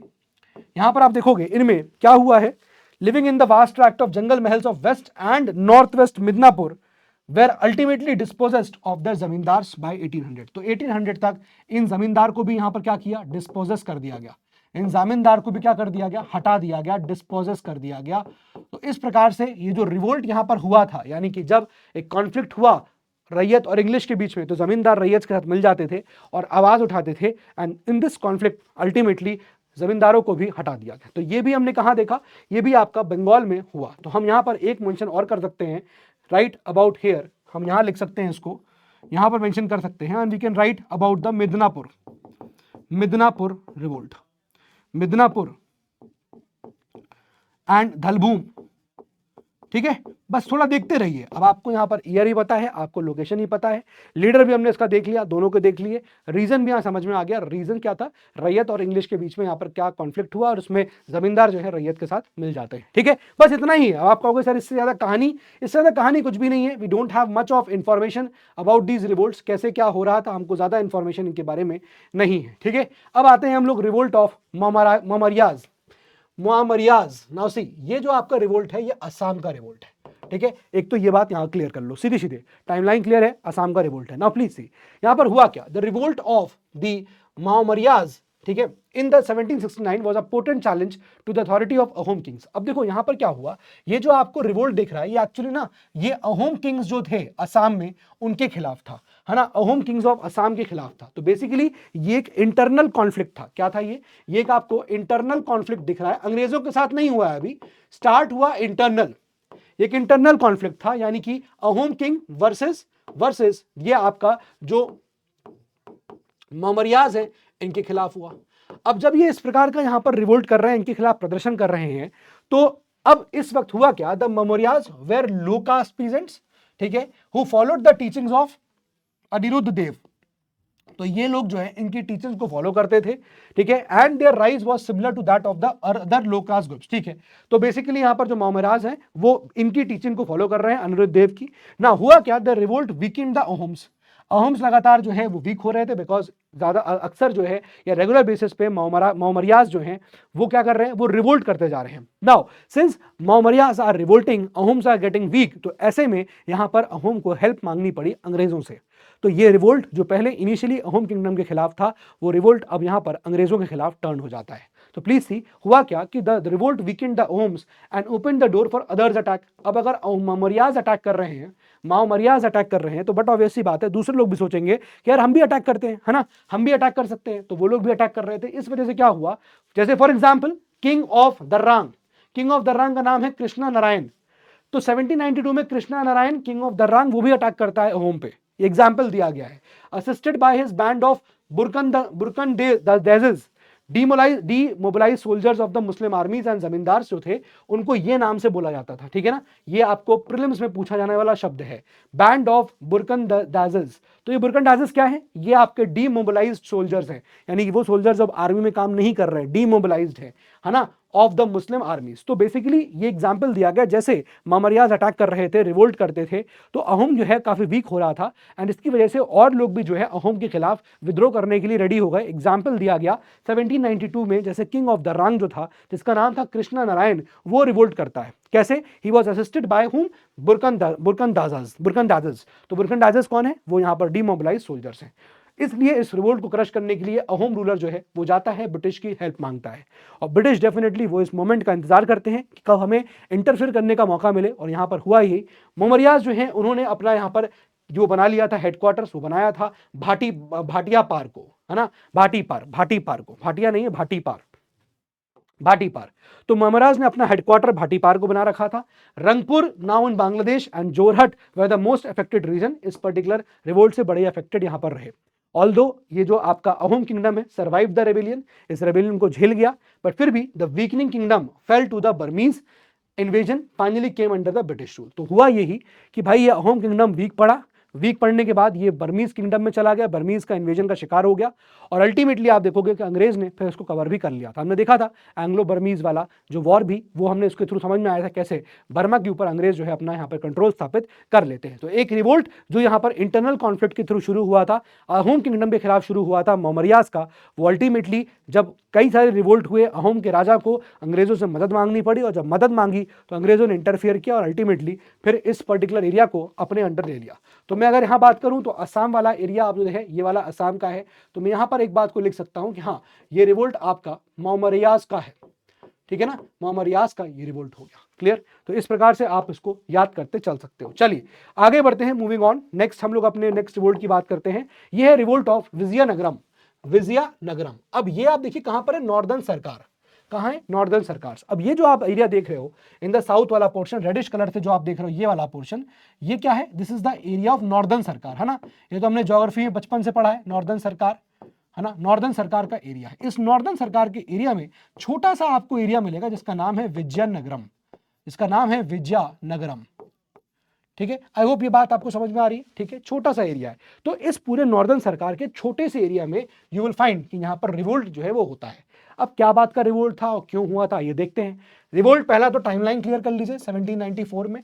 दूसरी बात हुआ क्या जरा देखते हैं। 1758 की बात है, एक ट्रीटी यहां पर हुई थी बिटवीन इंग्लिश, अंग्रेज और आनंद गजपति राजू, आनंद गजापति राजू, इनके बीच में एक ट्रीटी हुआ था, ठीक है। और जो कि उस वक्त विजयनगरम के राजा भी थे, जो कि विजयनगरम के राजा भी थे, कौन, ये Anand Gajapati Raju, to jointly oust French from the northern Sarkar. तो बेसिकली यहां पर 1758 में ट्रीटी हुआ जिसके तहत अंग्रेज और यहां पर जो विजयनगरम के रूलर थे, इन लोगों के बीच में एक संधि हुआ कि हम फ्रेंच को नॉर्दर्न सरकार से भगाएंगे। ठीक बात है। जब ये चीज हुआ, अटैक किया, फ्रेंच को हटाया गया, तो जब ये कहा गया कि भैया, अंग्रेज लोगों से कहा गया, आपने प्रॉमिस किया था कि आप हमको यहाँ पर ये एरिया जो है वो दे देंगे नॉर्दर्न सरकार का, लेकिन नहीं दिया गया। तो जब नहीं दिया गया तो इसमें अटैक किया गया, मतलब रिवोल्ट यहाँ पर जो है विजयनगरम की तरफ से छिड़ जाता है। तो in this mission they were successful, इन्होंने सक्सेसफुल तो हो गए, यानी फ्रेंच को बाहर निकाल दिया गया, लेकिन इंग्लिश जो है वो अपनी जबान पे टिका नहीं रहा, है ना। और यहाँ पर टर्म्स ऑफ द ट्रीटी जो हुए थे इनके बीच में, वो यहाँ पर फुलफिल नहीं किए गए। आनंद राजू डाइड, उनकी पहले डेथ हो जाती है यहाँ पर, before he could seriously tackle the English. और इसके बाद आप देखोगे कि the East India company went on to demand a tribute of 3 lakh रुपए। अब यहां पर 3 लाख रुपए का डिमांड जो है वो रख दिया गया, किससे, ये रख दिया गया विजया रामा राजू। तो ये इनके बाद जो है आनंद गजपति राजू के बाद जो बैठे गद्दी पे वो ये थे। तो उन्होंने कहा कि देखो, एक तो उन्होंने ट्रीटी फुलफिल नहीं करी है, और अब ये लोग हमसे 3 लाख रुपए उल्टा मांग रहे हैं अंग्रेज, ठीक है ना। बेसिकली यहां पर ये हार गए, खत्म हो गया, इनकी डेथ हो गई। अब इसके बाद जब इनके लड़के ये बैठे यहाँ पर गद्दी बैठे, है ना, he was the Raja of Vizianagaram, now his name is Vijay Ramaraju. तो विजय रामराजू से कहा 3 लाख रुपए दो। उन्होंने कहा भैया किस बात के, हमारा तो आपके ऊपर कोई ड्यूज भी नहीं है, हम नहीं देंगे आपको 3 लाख रुपए, मना कर दिया उसने देने को। सो इंग्लिश ने फाइनली राजा को पकड़ लिया 1793 में, and ordered him to go into exile, और उसको एग्जाइल भेज दिया, एंड विद अ पेंशन, और उसको पेंशन देने लगे। राजा रिफ्यूज, राजा ने कहा हम नहीं जाएंगे, और इसलिए अंग्रेजों के बीच में और राजा या आपका जो विजय रामराजू हैं उनके बीच में लड़ाई हुआ, जिसको बोलते हैं battle of Padmanabham, in the modern Visakhapatnam district में है, इन आंध्र प्रदेश। 1794 में लड़ाई हुआ, बट ऑब्वियसली बात है कोई चांस ही नहीं है कि लोग जीतेंगे, है ना। विजयनगरम को फाइनली जो है कंपनी के रूल में ले आया गया, और later company offered the estate to the deceased raja son, राजा के डिजीज राजा, जो राजा मर चुका था, डिजीज राजा था, उसके लड़के को दे दिया, and reduce the demand for presents, और प्रेजेंट की डिमांड जो है वो रिड्यूस कर दी। तो आप समझ पा रहे होगे यहाँ पर विजयनगरम की कहानी क्या थी, राइट। एक राजा, उनके साथ ट्रीटी हुई, कहा कि फ्रेंच को बाहर निकालो, फ्रेंच को बाहर निकाल दिया। ट्रीटी के हिसाब से उनको वो जगह मिलनी चाहिए थी, उनको मिली नहीं। तो इससे पहले वो कुछ अटैक करते अंग्रेज के ऊपर, उस राजा की आनंद जो था उनकी डेथ हो गई। उसके बाद दूसरे राजा बैठे विजया रामा राजू। तो उन्होंने उनसे जो है अंग्रेजों ने कहा 3 लाख रुपए दो, उसने मना किया कि भाई कोई ड्यूज नहीं बचता, किस बात का दे, और इस वजह से इनके बीच में लड़ाई होती है, और लड़ाई को क्या बोलते हैं, बैटल ऑफ पद्मनाभा। इसके बाद हार जाते हैं, और इसके बाद यहाँ पर इसी का राजा का लड़का जो है उसको गद्दी बैठाया जाता है, और बाकी सब कहानी जो है आपने सुन ली। चलिए, तो बेसिकली हम जब बात करेंगे यहाँ पर विजय राजम की, तो हम देख रहे हैं नॉर्दर्न सरकार की बात हो रही है ना, तो हम यहाँ पर कहीं ना कहीं मार्क कर सकते हैं this area somewhere here Vizianagaram, ठीक है, ये आप यहां पर उसको मार्क कर सकते हैं, एज सिंपल एज दैट, ठीक है। तो आपको थोड़ा बहुत आइडिया लगता जा रहा है, अच्छा ठीक है, हम कौन कौन से कहां से हमने कौन सा रिवोल्ट पढ़ा और वो कहां पर लाई हो रहा है और उसकी मेन कहानी या रीजंस क्या थे, ठीक है। तो this is now over, now let's move on to the next, आगे बढ़ते हैं। फिर आता है revolt of Dhondia in Bednur. अब जब इसकी बात कर रहे हैं तो ये मैसूर की कहानी है, ठीक है, 1799 1800। अब याद करिए, जब बात आती है 1799 की, तो हमें याद है कि फोर्थ एंग्लो मैसूर वॉर हुई थी, Tipu Sultan is now no मोर, और 1799 में वेलेस्ली ने सब्सिडियरी अलायंस जो है वो टीपू सुल्तान की, वो मैसूर के ऊपर थोप दिया था, राइट। तो यहां पर हुआ क्या, यहां देखिए, after the conquest of Mysore, जब अंग्रेजों ने मैसूर कैप्चर कर लिया 1799 में, तो इंग्लिश जो है, इंग्लिश हैड टू, लड़ाई अभी भी करनी पड़ी, किससे, बहुत सारे ऐसे नेटिव यानी कि लोकल लीडर से अभी भी इनको लड़ाई लड़नी पड़ी। टीपू सुल्तान, हैदर अली तो थे ही, लेकिन टीपू सुल्तान की डेथ के बाद भी, यानी कि जब चला गया ये हाथ से, मैसूर निकल गया, तो उसके बाद ही लोकल लीडर्स थे जो अंग्रेजों के खिलाफ अभी भी आवाज उठा रहे थे। और यहां पर आपको दिखेगा नाम ढूंढिया वाघ का, ये एक यहाँ पर लोकल मराठा लीडर थे, ठीक है, who was converted to Islam by Tipu Sultan ने उनको इस्लाम में कन्वर्ट कर दिया था, एंड पुट इनटू जेल, और जेल में डाल दिया था due to his misadventures, got release हुआ Dhundia Wagh, and with the fall of Srirangapatnam, जब श्रीरंगापट्टनम निकल गया हाथ से, तो उसके बाद उसको रिलीज कर दिया गया ढूंढिया वाघ को। और रिलीज करने के बाद आप देखोगे ढूंढिया ऑर्गेनाइज्ड अ फोर्स, अब यही यहाँ पर जो है ढूंढिया वाघ एक लोकल मराठा लीडर थे, ये एक यहाँ पर फोर्स ऑर्गेनाइज करते हैं which consisted of anti British elements of course, और फिर उन्होंने आवाज उठाई, है ना, एक आवाज उठाई, and carved out a small territory for himself, और अपने लिए यहाँ पर उन्हें एक टेरिटरी भी बना ली। ऑब्वियसली एक मराठा लीडर थे तो एक पोटेंशियल तो उनके अंदर था ही, ठीक है, लेकिन defeat by the English in August, finally ये हार गए 1799 में, forced him to take refuge in Maratha region, and ultimately जब यहाँ पर हारे तो ये गए और मराठा के एक रीजन में जाके उनको यहाँ पर क्या, उनको शरण लेनी पड़ी, from where he instigated the disappointed princes to fight against the English. तो अब यहाँ जब मराठा रीजन में जाके वो यहाँ पनाह लिए हुए हैं, तो वहाँ के मराठा के सरदार हैं, पेशवाज हैं, उनको यहाँ पर बेसिकली ये इंस्टिगेट कर रहे हैं कि आपको अंग्रेजों के खिलाफ यहाँ पर आवाज उठानी चाहिए, and he himself took on the leadership, और ढूंढिया वाघ ने अपने आप यहाँ खुद एक लीडरशिप अपनी खुद स्टार्ट करी। 1800 में उनको मार दिया गया, was killed while fighting against the British forces under Wellesley. तो वेलेस्ली, अब देखो ये चीज थोड़ा ध्यान रखिएगा कि आपको टाइम पीरियड पता हो कौन सा गवर्नर जनरल किस टाइम पे था, है ना। जैसे 1765 से लेकर 1772 के बाद यू विल फाइंड कि वॉरेन हेस्टिंग्स उसके बाद आपको देखने को मिले, है ना। तो 1799 की बात जब आती है तो वेलेस्ली वाज देयर। तो आपको मोटे मोटे तौर पर पता होना चाहिए, ये आपको आइडिया होना चाहिए कि कौन कौन से यहाँ पर हमारे गवर्नर जनरल्स हैं, और कुछ ही गवर्नर जनरल्स हैं जो इंपॉर्टेंट है ना, जो आपको ऐसा नहीं है कि सारे याद करने होंगे, सारे ही पढ़ने होंगे। ऑब्वियसली पढ़ने आपको जानने सभी चाहिए, लेकिन कुछ मेजर हैं जिनके टाइम में सारी चीज़ें हुई होंगी, है ना, क्योंकि उनका इंपैक्ट बहुत बड़ा था, उन्होंने इंपॉर्टेंट रोल प्ले किए थे, and that is why obviously उनके टेन्योर में बहुत सारा चीज़ें हुई भी होंगी। तो यहाँ पर आप समझ सकते हो कि ये अल्टीमेटली ये जो ढूंढिया वाघ यहाँ पर लीडर हो गए इस पर्टिकुलर रिवोल्ट के, ये एक मराठा आपके लोकल मराठा लीडर थे। और जब टीपू सुल्तान का ये पूरा श्रीरंगापट्टनम खत्म हो गया, सब कुछ हो गया, सो ये एस्केप वहां से करते हैं। Is basically what he got released, and after release वो पहुंचते हैं कहां पर, वेरी सून अपना फोर्स ऑर्गेनाइज करते हैं, उनको हराया जाता है, डिफीट होती है, पहुंच जाते हैं मराठा रीजन में, जहां वो इंस्टिगेट करते हैं प्रिंसेस को कि चलो लड़ो, बट अल्टीमेटली उनको 1800 में यहाँ पर हरा दिया जाता है, ठीक है। तो यहाँ पर ये ढूंढिया इन बिदनूर मैसूर की बात यहाँ पर हो रही है। तो जब मैसूर की बात हो रही है तो ठीक है, हम कहीं ना कहीं कर्नाटक में यहाँ मार्क कर सकते हैं कि ठीक है, ये आपका बिदनूर की बात यहाँ पर करी जा रही है, ठीक है। तो इसको यहाँ पर आप लिख सकते हैं कि ये चीज़ यहाँ पर हुई है, क्लियर। ऐसे ही आपको यहाँ पर थोड़ा थोड़ा याद करते चलना है, ठीक है। चलिए मूविंग ऑन टू आगे बढ़ते हैं। अब यहाँ पर एक राजा है, रेजिस्टेंस ऑफ केरला वर्मन फाजासी राजा, केरला वर्मन फाजासी राजा।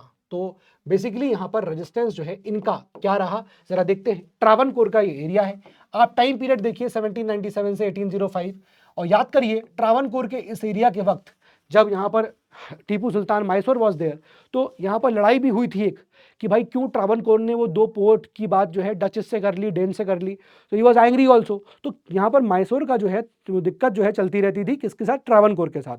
ऐसे सिनारियो में यहाँ पर जो राजा के आप देखोगे केरला के वर्मा राजा, तो ये क्या करते हैं देखिए, तो केरला वर्मा फाजाहसी राजा, जिनको पॉपुलरली क्या बोलते हैं, केरला सिम्हम, यानी कि लायन ऑफ केरला, और जिनको क्या बोलते हैं फाइश या what ever you can say Raja, was the de facto head of the Kottayam in the Malabar region. तो बेसिकली यहां बात जो है मालाबार रीजन की हो रही है। तो सिंपल सी बात है, समझिएगा कि ये रिवोल्ट कहां पर हुआ, ये आपका मालाबार रीजन में हुआ, ट्रावनकोर में हुआ, ठीक है। और वहां के राजा कौन थे, केरल सिम्हन, मैं उसको बोल रहा हूं, ये नाम पूरा आप देख सकते हैं, ठीक है, नाम पूरा देखिएगा, केरल वर्मा फजहसी राजा। तो ये नाम जो है केरल सिम्हम हो गया, right. Now apart from registering Haider Ali, now he is the raja, जो केरल के राजा थे, ये ना ही सिर्फ हैदर अली और टीपू सुल्तान को रजिस्ट करते हैं, इनफैक्ट ब्रिटिशर्स को भी यहां पर ये रजिस्ट करते हैं, लड़ते हैं ब्रिटिशर्स से इस पर्टिकुलर पीरियड में। 1793 से लेकर 1805 के बीच में केरल के इस राजा ने अंग्रेजों के खिलाफ यहां पर लड़ाई लड़ी थी।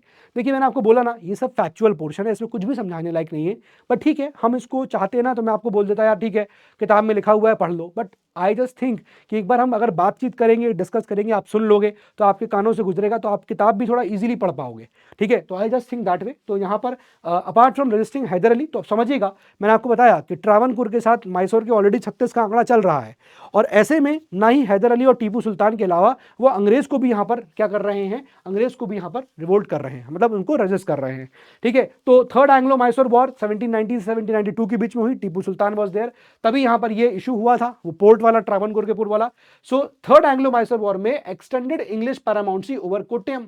अब कोट्टयम के ऊपर जहां पर ये राजा था, केरल का राजा, केरल सिम्हम थे, तो वहां तक जो है अब अंग्रेजों का जो पैरामाउंसी है वो आ गई, in violation of an earlier agreement of 1790 के एग्रीमेंट के हिसाब से देखा जाए तो ये वायलेशन हुआ, which had recognised the independence of Kottayam.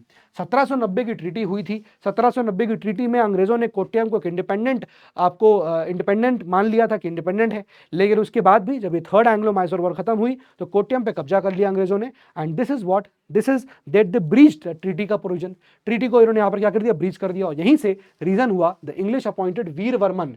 तो वीर वर्मन को यहाँ पर इंग्लिश ने अपॉइंट किया, जो कि यहाँ पर इस राजा का अंकल था, चाचा था, as the Raja of Kottayam. तो राजा ऑफ कोट्टयम जो है किसको बना दिया गया, वीर वर्मा को यहाँ बना दिया अंग्रेजों के द्वारा, यानी कि अंग्रेजों के द्वारा अपॉइंटेड है अब ये राजा, और इनको यहाँ पर हटा दिया गया है। He is not dispossessed the new raja to meet the revenue targets fixed by the company. अब नया राजा बनाया गया, उसको कंपनी ने टारगेट दिए कि तुमको इतना करोड़ देना है, इतना लाख करोड़ देना है, इतना लाख करोड़ देना है। अब उनकी पैंट टाइट हो गई कि इतना पैसा लाएं तो कहाँ से लाएं, उसने जी भर के लोगों को निचोड़ा, जितना निचोड़ सकता था पैसा नया राजा ने, सिर्फ इसलिए कि जो टारगेट्स कंपनी ने दिए हैं वो फिक्स कर पाए। उससे एग्जॉर्बिटेंट रेट्स लोगों से लेना शुरू किया, एज टैक्सेस पीजेंट से लेना शुरू किया। This led to a mass resistance यहाँ पर हुआ, लोगों ने यहाँ पर रिवोल्ट किया, ठीक है, and by the peasants under the leadership of Pazhassi Raja, ठीक है,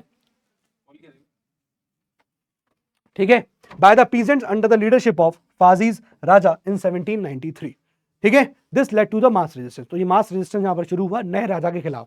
ऑब्वियसली बात है, फजहासी राजा fought bravely using guerrilla warfare and in 1797 a peace treaty was made। तो बेसिकली यहाँ पर जो मास रेजिस्टेंस हुआ, आप देखिए इस केस में केरला वर्मन फजहासी राजा जो है उसने यहाँ पर अल्टीमेटली फाइट किया इसके नए राजा के खिलाफ, अंग्रेजों के खिलाफ अल्टीमेटली, और एक पीस ट्रीटी यहाँ पर देखिए हो जाती है। नहीं, अब क्या हुआ, but a conflict over dispute of Wayanad. अब 1800 में देखिए 1800 में एक दूसरा कॉन्फ्लिक्ट शुरू हो गया, जिसकी वजह से एक वॉरफेयर भी स्टार्ट हो गया। ये तो पहले हो गया कि भाई पुराना राजा नया राजा के बीच में कॉन्फ्लिक्ट शुरू हो गया। नया राजा जिसको अंग्रेजों ने अपॉइंट किया, पुराना राजा पहले से था, अंग्रेजों ने नया राजा रख दिया था और कहा था कि तुम सारे जो टारगेट तुमको दे रहे हैं उतना पैसा हमको निकाल के दो। तो इसमें मास रिएक्शन आया और यहाँ पर एक पीस ट्रीटी फाइनली हो गई। ये तो एक मुद्दा सुलट गया, लेकिन दूसरा मुद्दा उसी यहीं पर उठ गया और वो था वायनाड को लेकर 1800 में, ठीक है। अब जो राजा था यहाँ पर ये केरला वाले, Kerala Simham, organise the large force of Nairs, एक लार्ज फोर्स यहाँ पर नायर्स की उन्होंने जोड़ी अपने साथ, which was supplemented by Mappilas, Muslims थे ये, मापिलास जो हैं ये मुस्लिम्स थे, इनको अपने साथ जोड़ा, एंड पठान्स को भी अपने साथ जोड़ा, ठीक है। The latter being demobilized soldiers of Tipu. जो पठान है वो कौन है, ये आपके डीमोबिलाइज्ड सोल्जर्स हैं टीपू वाले, ठीक है, टीपू की सेना में थे, who had become what, who had become unemployed after टीपूज डेथ। भाई टीपू की डेथ तक वो आर्मी में एम्प्लॉयड थे, तो वो काम धंधा कर रहे हैं, लेकिन अब क्या है, वो क्या है, डीमोबिलाइज हो गए, यानी कि उनको टीपू खत्म तो टीपू की आर्मी भी क्या हो गई, अनएम्प्लॉयड हो गई।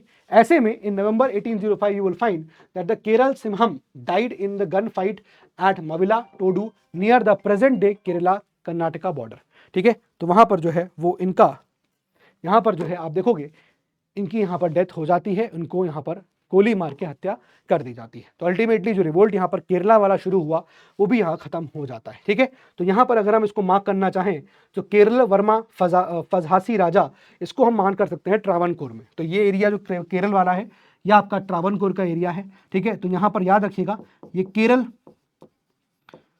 केरल केरल फजहासी राजा। ठीक है, ऐसे आपको याद रहेगा। तो अभी तक हमने कितने डिस्कस कर लिए, 1 2 3 4 5 6 डिस्कस हो गए हमारे। चलिए आगे बढ़ते हैं, moving on to the next, आगे और ले आते हैं इसको। अब आता है यहाँ पर सिविल रेबिलियन इन अवध। अब अवध में क्या हुआ, देखिए अवध में यहाँ पर 2 नवाबों की बात है। एक पहले थे वजीर अली खान और उसके बाद आप देखोगे दूसरे आए दैट इज सादत अली खान। तो इन दोनों की यहाँ पर कहानी है, जरा देख लेते हैं क्या हुआ था इस रिवोल्ट में। सिविल रेबिलियन जो अवध में हुआ वो हम देखते हैं। अवध आप समझ रहे हो, ये यूपी वाला जो एरिया हो गया, तो आप यहाँ पर इसको पहले तो मार्क भी कर सकते हो सीधे सीधे। ये वाला जो एरिया समवेयर आप देखोगे, ठीक है, आप इधर वाला एरिया जो देखोगे समवेयर अवध। ठीक है, तो ये अवध में रेबिलियन हो गया, ये याद रहेगा अपन को। ठीक है, अब देखते हैं क्या हुआ यहाँ पर, हुआ क्या है। देखिए वजीर अली खान जो है वो यहाँ के क्या थे, नवाब थे अवध के। ठीक है, right, and with the help of British had ascended to the throne in September 1797। तो वजीर अली खान ही जो है अंग्रेजों की मदद से ही जो है वो नवाब बनते हैं, चौथे नवाब थे with the help of British. Now but very soon his relations with the British became sour, और इनके रिलेशंस यानी वजीर अली खान के रिलेशंस काफी खट्टे हो गए। And he got replaced by his uncle, उनका चाचा यहाँ बैठ गया, and that is Saadat Ali Khan two. Saadat Ali Khan two is now on the throne. Wazir Ali Khan को बनारस भेज दिया पेंशन देकर। वजीर अली खान को बड़ा बुरा लगा कि यार हमको हटा दिया, हमारे चाचा को रख दिया, है ना, बड़ा बुरी लगी उनको बात। सो ही थॉट वेरी, उनको लगा बड़ा खराब है ये तो। So in January 1799 he killed a British resident George Frederick Cherry को किसने मार दिया, वजीर अली खान ने मार दिया। अब देखो यहाँ से भाई आपने उसको हटा दिया है गद्दी से, और आपने हटा के उसके चाचा को रख दिया है, तो आपने उसकी बेइज्जती करी। अब ऐसे में जाहिर सी बात है वजीर अली खान चुप तो बैठेगा नहीं, खून खोलना है। कब खून खोलेगा रे तेरा फैजुल, तो खून खोल गया उनका। और जब खून खोला तो 1799 में उन्होंने ब्रिटिश के एक रेसिडेंट जिनका नाम था जॉर्ज फेडरिक चेरी, तो चेरी ऑन द केक वाला काम हो गया।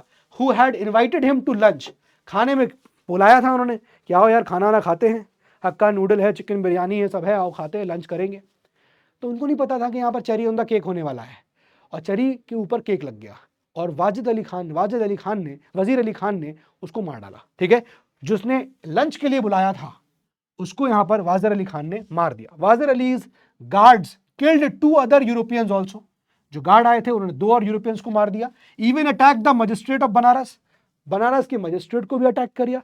इस पर्टिकुलर पूरे इंसिडेंट को मैसेकर ऑफ बनारस करके यहाँ पर फेमसली जाना जाता है। एक इंपॉर्टेंट डेवलपमेंट है जो आपको मॉडर्न हिस्ट्री के अंदर पता होना चाहिए। What is the massacre of Banaras? ठीक है, तो वजीर Ali Khan who was the Nawab of Awadh, 4th नवाब था, उसको डिपोजेस करके वहां पर उसके चाचा सादत अली खान टू को बैठा दिया जाता है। वजीर अली खान को बात बुरी लगती है, उसको बनारस भेज दिया जाता है, पेंशन देते हैं। लेकिन जब वो बनारस में गया जॉर्ज चेरी के पास, चेरी ने बुलाया था आओ खाते हैं यहाँ पर खाना, चेरी ऑन द केक हो गया, वहीं पर उसको मार डाला। एंड दिस इज, और भी लोगों को मारा, यूरोपियंस को भी मारा, इवन अटैक द मैजिस्ट्रेट को भी अटैक कर दिया बनारस के। इसलिए इस इंसिडेंट को मैसेकर ऑफ बनारस कहा जाता है। वजीर Ali was able to assemble an army of several thousand men which was defeated by general Erskine. ये नाम आपको पता होना चाहिए कि भाई इसमें जो है यहाँ पर वजीर अली ने क्या किया, वजीर अली को एक तरह से मतलब बड़ी फोर्स बनाई थी लेकिन उसको डिफीट कर दिया गया। एक बात मैं आपको और बताना चाहता हूँ कि अभी जितना भी हम लोग देखते जा रहे हैं सब में आपको कोई ना कोई राजा के नाम देखने को मिल रहा है ना। जैसे आपने यहाँ पर राजा देखा केरल वर्मा फजासी राजा, एक तो ये राजा हो गया, साथ में दूसरा राजा था वीरवर्मन, तो वो आप ऐड कर लीजिएगा चार्ट में। इनका राजा कौन है, इनका राजा कौन है, ढूंढिया वाघ हो गया।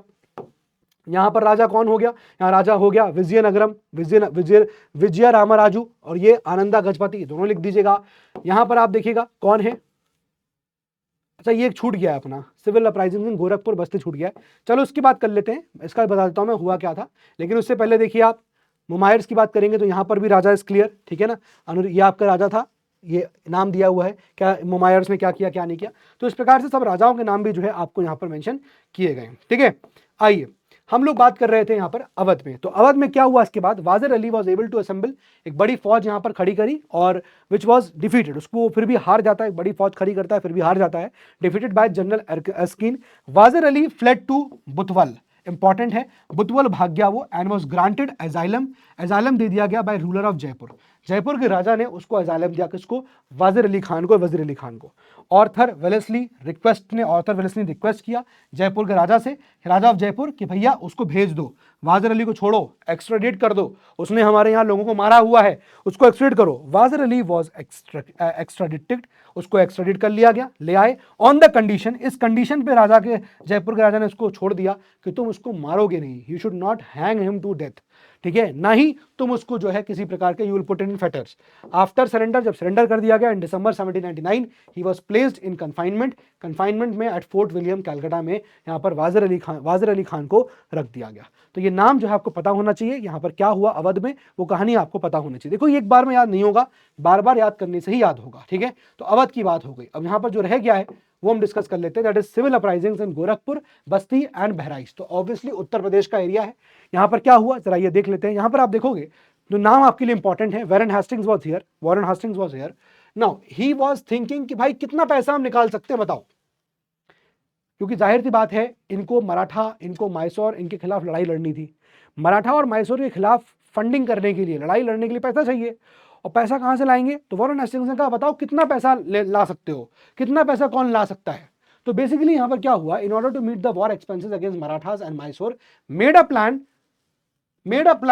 to earn money by involving English officers as ijaradar revenue farmers in Awadh. तो बेसिकली इंग्लिश ऑफिसर्स को यहां पर इन्वॉल्व किया, और इंग्लिश ऑफिसर से वॉरेन हेस्टिंग्स ने कहा बोली लगाओ कौन कितना पैसा ला सकता है। तो ज़ारा जो थे ऑफिसर, इंग्लिश ऑफिसर्स जो थे, उन्होंने कहा भैया हम 1 लाख रुपए लेके आ जाएंगे। उन्होंने कहा नहीं हम 5 लाख लेके आ जाएंगे, हम 10 लाख लेके आ जाएंगे। तो जो ज़्यादा पैसा ला सकता था उसको यहाँ पर क्या इजारादार अपॉइंट कर देते थे, और वो पैसा लेने लाने की जिम्मेदारी उसकी हो जाती थी। ही इन्वॉल्व, जैसे एग्जाम्पल अलेक्जेंडर हैने को, मेजर अलेक्जेंडर हैने को यहाँ पर इन्वॉल्व किया, who was well acquainted with the region को खूब अच्छे से जानता था वो, बस्ती गोरखपुर बहराइच में क्या चलता है, उसको एज एन इजारादार अपॉइंट किया in 1778। Hannay secured the ijara of Gorakhpur Bahraich, इन सब का इजारा उसने खूब निकाला, कितना, 22 लाख रुपए। अब जाहिर सी बात है एक साल में 22 लाख रुपए निकालोगे तो लोग आपकी पैंट उतार के मारेंगे आपको, इतना आप लोगों ने लोगों को चूस लिया। In fact it was a secret experiment bye the company. ये जो आपने कंपनी ने काम किया ना कि अंग्रेजों को रखो और जो जितना यहाँ पर वसूल सकता है वसूलने दो, तो एक सीक्रेट तरह का एक एक्सपेरिमेंट था कंपनी का, to see for itself just how much surplus money was accessible in practice. Practically रूप में कितना पैसा जो है कंपनी यहाँ पर एक्सेस कर सकती थी। हाउएवर हैने का जो ऑपरेशन और एक्सेसिव डिमांड जो थी रेवेन्यू की, है ना, made the region panic stricken. Obviously बात है, इसी बात पे यहाँ पर जो है क्या होता है, रिवोल्ट हो जाता है, सिविल अपराइजिंग देखने को मिलती हैं। तो जमींदार हो गए, आपके कल्टीवेटर्स हो गए, ये सब जो है इस अनबियरेबल एक्सट्रैक्शन के खिलाफ आवाज उठाते हैं 1781 में। And with in weeks of the initial uprising, जब ये अपराइजिंग शुरू हुई कि इतना पैसा क्यों मांग रहे हो, हैने ने, all of Hannay's subordinates were either killed, मार दिया गया, और besieged by zamindar guerrilla warfare forces के थ्रू, ठीक है। Although the rebellion was suppressed, rebellion suppress कर दिया गया, लेकिन फिर भी हैने को डिसमिस कर दिया कि तुमने किया भी तो क्या किया, एंड इजारा वाज फोर्सिबली रिमूव्ड। तो बेसिकली अंग्रेज ने जो एक एक्सपेरिमेंट किया था उसमें हैने, यहाँ पर उसको एक तरह से मोहरा बनाया गया, और हैने ने पैसा लाके तो दिए एक साल में 22 लाख रुपए, लेकिन फिर अल्टीमेटली उसको हटा दिया गया, बिकॉज जिस हिसाब से उसने एक्सप्लॉयटेशन किया था वो बहुत बड़ा प्रॉब्लम यहाँ पर उनके लिए था, ठीक है। So I hope this point is getting clear. आगे बढ़ते हैं, ठीक है। तो ये आपका गोरखपुर वाला एरिया हो गया, है ना, आपका ये आपका गोरखपुर वाला एरिया हो गया, अपराइजिंग इन गोरखपुर बस्ती बहराइच। तो इसको भी हम मार्क कर सकते हैं, इसको भी हम मार्क कर सकते हैं यहाँ पर, है ना। ये आपका गोरखपुर, है ना, देन आपका बस्ती बहराइच। तो प्लीज अब आप लोग ना इसको मार्क करते चलिएगा, मैं आपको यहाँ पर और आगे फर्दर कितना ही लिखूंगा, आप यहाँ पर इसको मार्क करते चलिएगा, ठीक है। चलिए आगे आते हैं, moving on to the next. अब देखते हैं यहाँ पर क्या हुआ, uprisings in Ganjam and Gumsur. अब देखो गंजम डिस्ट्रिक्ट है उड़ीसा का, है ना, गंजम डिस्ट्रिक्ट हो गया आपका, उड़ीसा का डिस्ट्रिक्ट हो गया, ठीक है। और जगह का नाम क्या है, गुमसुर। हुआ क्या, नॉर्दर्न सरकार वाला एरिया फिर से आ गया, Ganjam and its adjoining regions rose and revolt against British rule, यहाँ पर फिर से रिवोल्ट हुआ। अब यहाँ पर देखिए राजा का नाम क्या, कौन है यहाँ पर रिवोल्ट कर रहा है, स्त्रीकरा भंज, एक जमींदार था गुमसुर का गंजम डिस्ट्रिक्ट में। रिफ्यूज टू पे द रेवेन्यूज इन 1797, उसने रेवेन्यू पे करने से यहाँ पर मना कर दिया, है ना, रेवेन्यू पे करने से उसने यहाँ पर मना कर दिया, ठीक है। 1800 में ही ओपनली रिबल कर दिया and डिफाइड the public authorities, public authority को मना किया कि हम नहीं देंगे।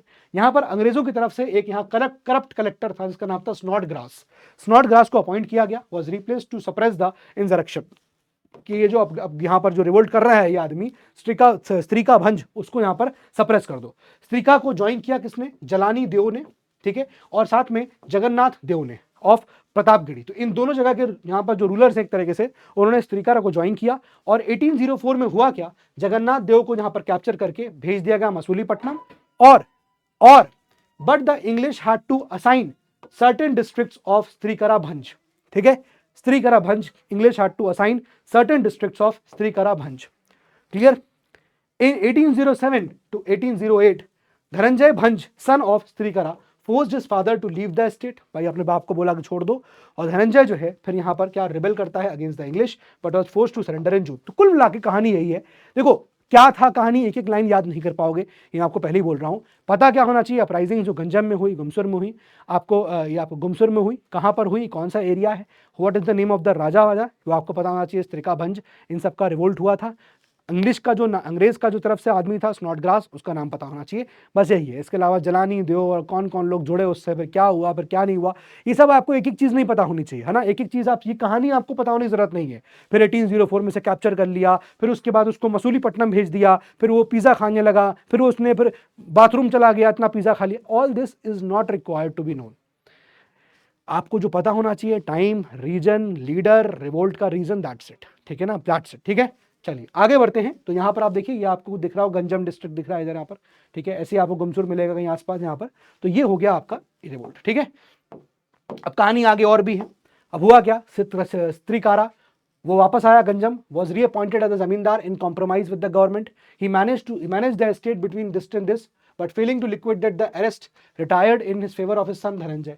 तो बेसिकली स्त्रीकारा जो जिसको अपॉइंट किया गया था वापस से, ये तो दो फेज में यहां पर हुआ इशू। देखो समझ लेते हैं क्या हुआ, दो फेज में हुआ क्या कि भाई देखो रिवोल्ट यहां पर हुआ।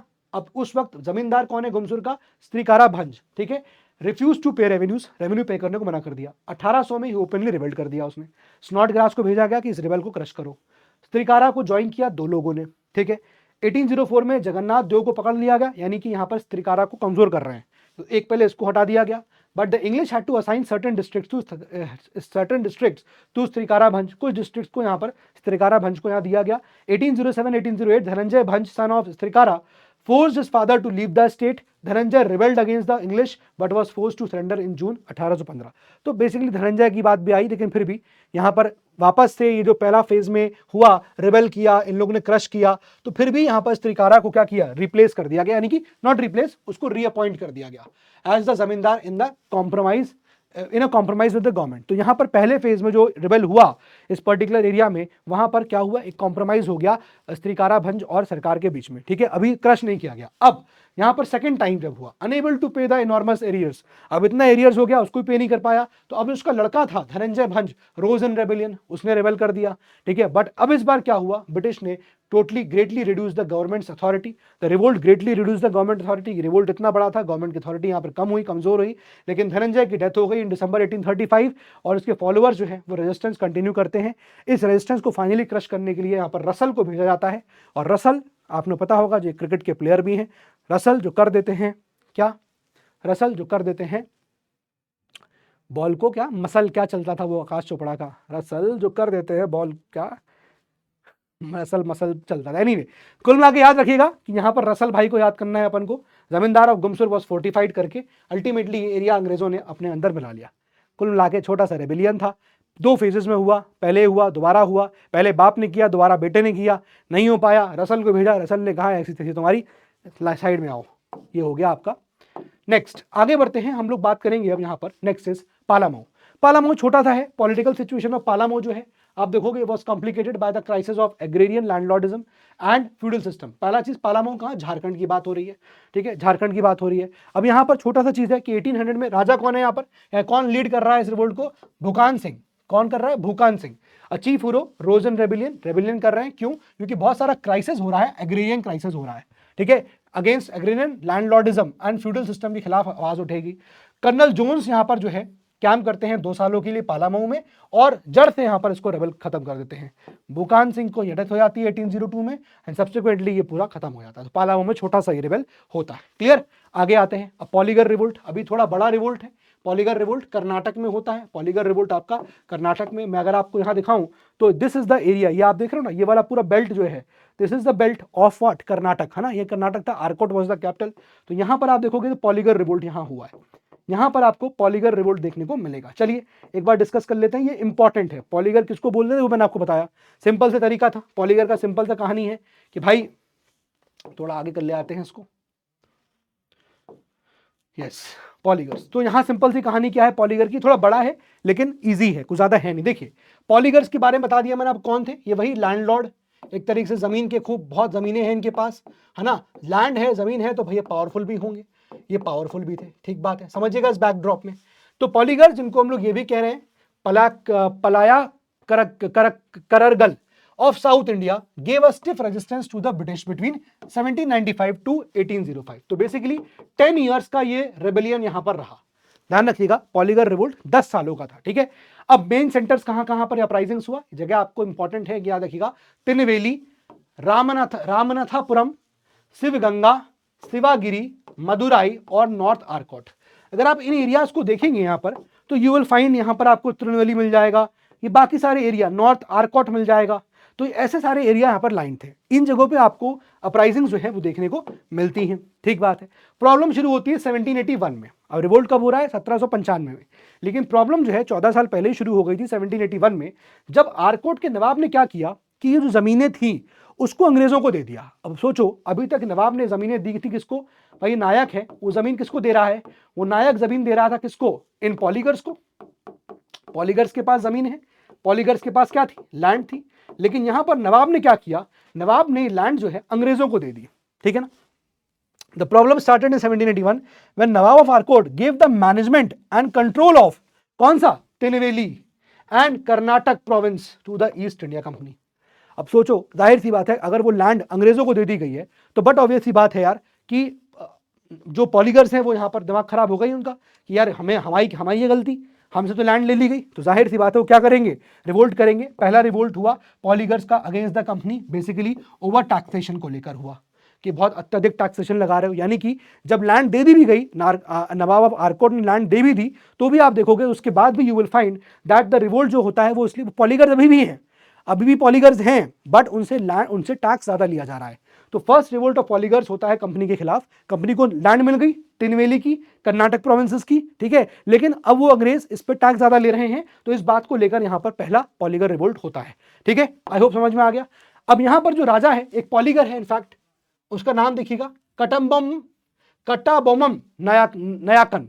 अब ये पॉलीगर है इस जगह का, ठीक है, Panjalankurichi led the insurrection between 1795 to 1790। अब देखो पहला फेज, इस पर्टिकुलर फेज में ये भाई साहब है हमारे कट्टा भैया, तो कट्टा बॉम्ब लेके चल रहे हैं, कट्टा बॉम्बम। तो कट्टा बॉम्बम, कट्टा और बॉम्ब ध्यान रखिएगा।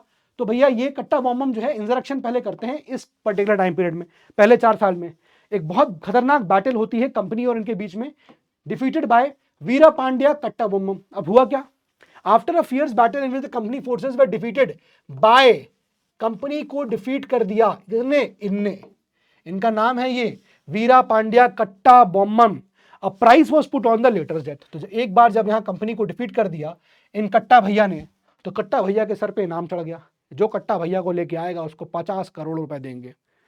लोगों ने कहा 50 करोड़, कितने जीरो होते हैं वो भी नहीं पता। This led to a greater rebellion by the poligars. Poligar ने कहा अच्छा, हम ही ने हराया, हम ही के ऊपर नाम रख रहे हो तुम, अच्छा। With reinforcement of the company forces were finally able to defeat.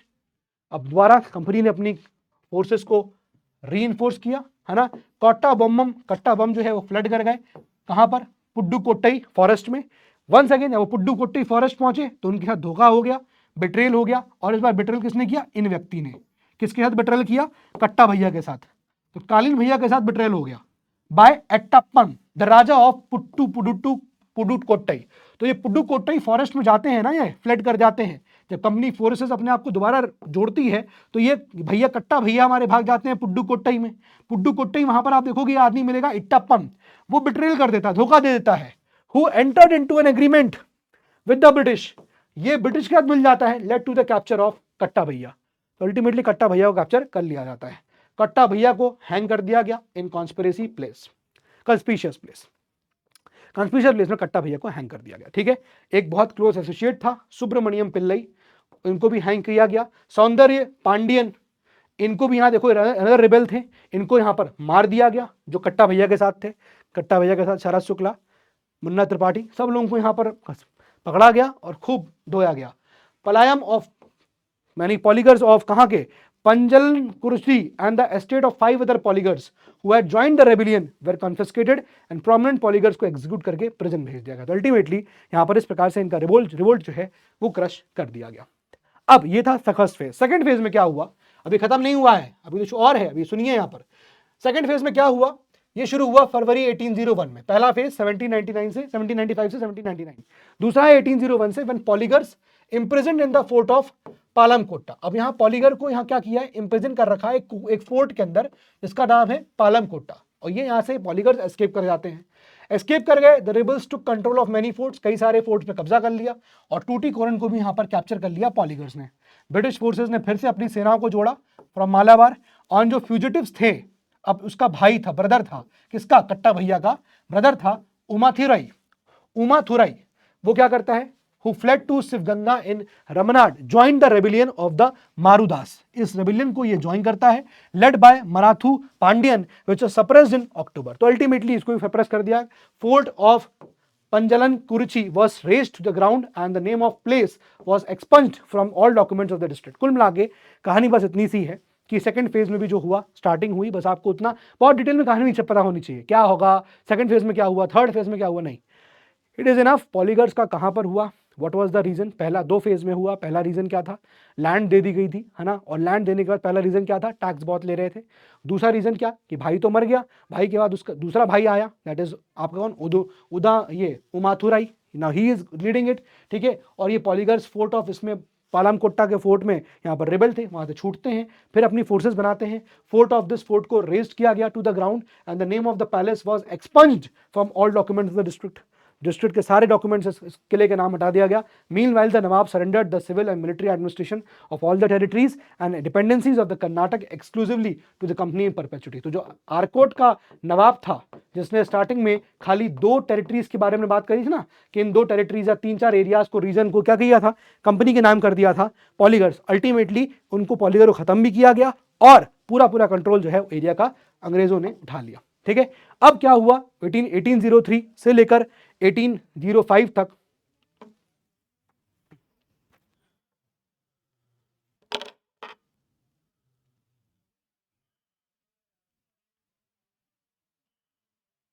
Just a minute, between 1803 to 1805 the poligars of North Arcot, अब ये रिबेल में उठते हैं when they were deprived of their right to collect the kaval fees. अब kaval fees यहां क्या है, देखो 1803 से 1805 के बीच में पॉलीगर्स ऑफ नॉर्थ आरकोट थे, वो रेबेल करते हैं। क्यों रेबेल किया, when they were deprived of their right to collect the kaval fees. Now kaval fees यहां पर क्या है, कवल और watch was an ancient institution of Tamil Nadu. Tamil Nadu का एंशिएंट इंस्टीट्यूशन है ये, ठीक है, जो बेसिकली क्या हो रहा है आपका, जो बेसिकली आपका एरिया है, जो बेसिकली आप देखोगे कि आपका ये एरिया है, sorry in fact right to collect kaval fees. Kaval fees एक टाइप का हम कह सकते हैं ना कि व्हाट कैन आई से इज, जस्ट लेट मी, मैं आपको 1 मिनट इसको एग्जैक्टली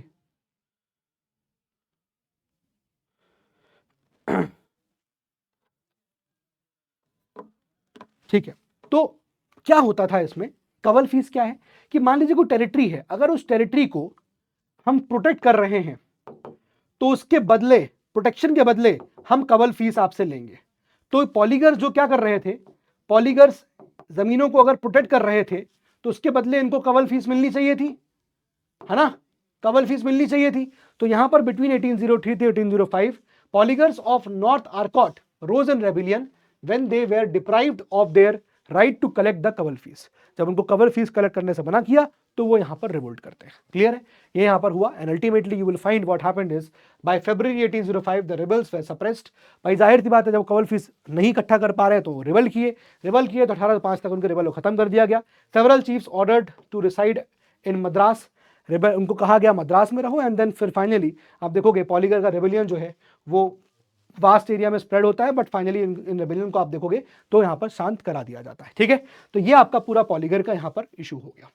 अब आते हैं हम लोग पाइका रेबेलियन पे। देखिए पाइका रेबेलियन एक इंपॉर्टेंट रेबेलियन हो गया ना। इसमें क्या हुआ था जरा समझते हैं। देखिएगा पाइका तो आपका ये कहाँ हो गया, इसको हम लोग खुर्दा अपराइजिंग्स भी कहते हैं। ठीक है ना, ध्यान रखिएगा, साउथ ऑफ भुवनेश्वर लाई करता है ना। पाइकास जो है, Pikes of Orissa way traditional landed militia, तो ये क्या थे, ये आपके फुट सोल्जर्स थे। ठीक है ना, तो ये आपके उड़ीसा के फुट सोल्जर्स थे। पाइक्स जो है उड़ीसा के फुट सोल्जर्स थे। ठीक बात है। अब इनको क्या, इनको रेंट फ्री लैंड मिला हुआ था। ठीक है, रेंट फ्री लैंड क्यों, क्योंकि भैया बदले में मिलिट्री सर्विस देते थे। मिलिट्री सर्विस के एवज में भैया ये मिलिट्री सर्विस देंगे और बदले में इनको लैंड दिया हुआ है। इंग्लिश कंपनी का कॉन्क्वेस्ट उड़ीसा पे हो जाता है। 1803 में उड़ीसा पे कैप्चर कर लिया इंग्लिश ने। ठीक है, और एक सिचुएशन ये, इंग्लिश ने उड़ीसा पे कैप्चर किया। नंबर 2, राजा जो था ऑफ खुर्दा उसको यहाँ डिथ्रोन कर दिया, गद्दी से हटा दिया। Reduce the power of Pikes, plus जो एक्सटॉर्शनिस्ट पॉलिसी थी कंपनी की, वो एक बहुत बड़ा रीजन बना जिसकी वजह से जमींदार के अंदर एक रेबेलियन देखने को मिलता है। ठीक है, कॉमन मासेस भी काफी इफेक्ट हुए। यहां पर नाम आता है बख्शी जगबंधु विद्याधर का। He led this Paik rebellion in 1817। ये नाम इंपॉर्टेंट है आपके लिए। Rebellion sparked by the arrival of Khonds in the Khurda territory. Khurda territory में खॉन्ड्स की एंट्री हुई जिसकी वजह से रेबेलियन हुआ। रेबेलियन को हम लोग पाइक विद्रोह भी कहते हैं। पाइक विद्रोह भी कहते हैं। क्या हुआ था जरा देखते हैं। देखो, ईस्ट इंडिया कंपनी ने बहुत हार्श कंडीशंस लगा दी थी। ईस्ट इंडिया कंपनी ने बहुत हार्श कंडीशंस इंपोज करी थी on the state of Travancore. ठीक है ना, ट्रावनकोर पे। अच्छा, ये तो दूसरा आ गया ना, अरे ये तो कहानी दूसरी की है, सॉरी। तो पाइक रेबेलियन में ये आपको इतना ही समझना है, सिंपल है। इसको खुर्दा अपराइजिंग भी कह रहे हैं। कौन यहाँ पर है नाम, व्यक्ति, लोकल लीडर, ध्यान रखिएगा बख्शी जगबंधु। एरिया आपको क्लियर होना चाहिए, रीजन आपको क्लियर होना चाहिए। रीजन आपका ये है, this is the reason and this is why इसको पाइक विद्रोह भी कहा जाता है। चलिए आगे आते हैं, moving on to the next, Dewan Velu Thampi revolt. अब इसमें क्या है, अगेन ये भी आपका ऑलमोस्ट एक ही पेज का है, सब एक एक स्लाइड के, ज्यादा के नहीं है, सब एक एक स्लाइड के। ठीक है, अब जरा देखिए यहाँ पर क्या हुआ। ट्रावनकोर का है ये। ईस्ट इंडिया कंपनी ने क्या किया, बहुत हार्श कंडीशन लगा दी थी स्टेट ऑफ ट्रावनकोर पे।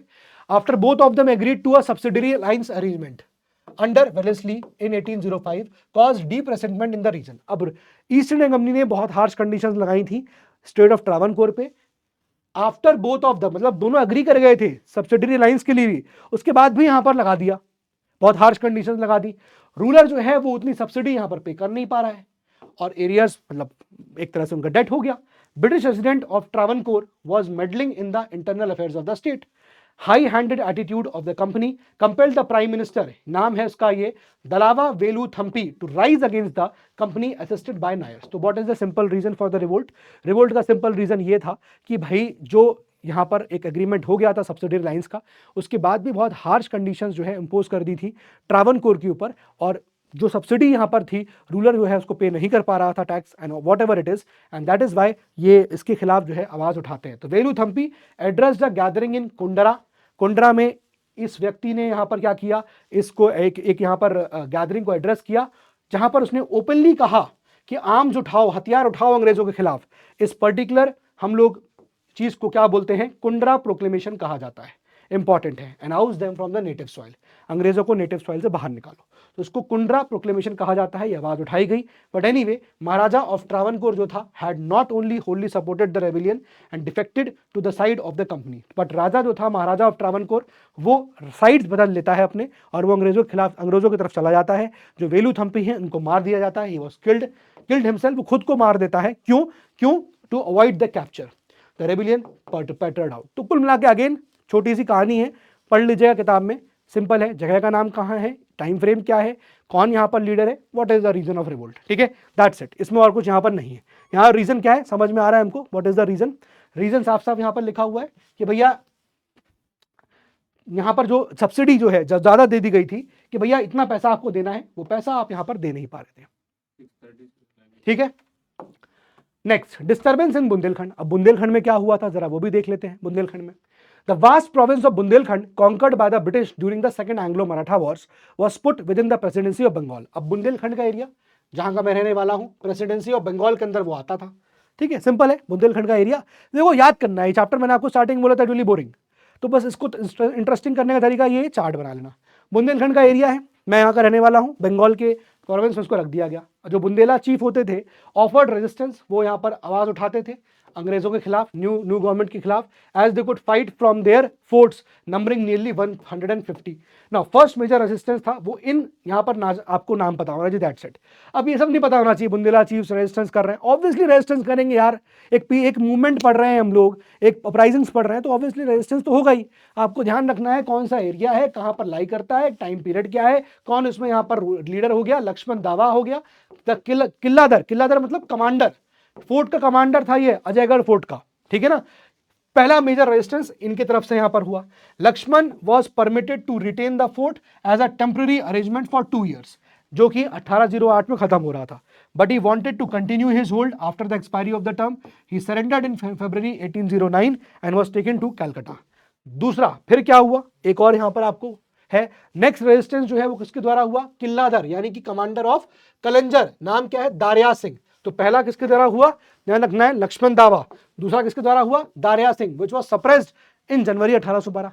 इस रिवोल्ट को 1812 में रिवोल्ट खत्म कर दिया गया था। Now but the most serious threat came from the तीसरा नेम्ड गोपाल सिंह। तीसरा, ये सेकंड, ये थर्ड और ये फर्स्ट, 3 यहां पर आपको अपराइजिंग्स देखने को, डिस्टर्बेंस देखने को मिले बुंदेलखंड में इस 4 पीरियड के टाइम में। 4 पीरियड के टाइम में 3 अपराइजिंग्स देखने को मिले, लक्ष्मण दावा, देन उसके बाद दारिया सिंह है ना, दारिया सिंह, एंड देन उसके बाद थर्ड इज गोपाल।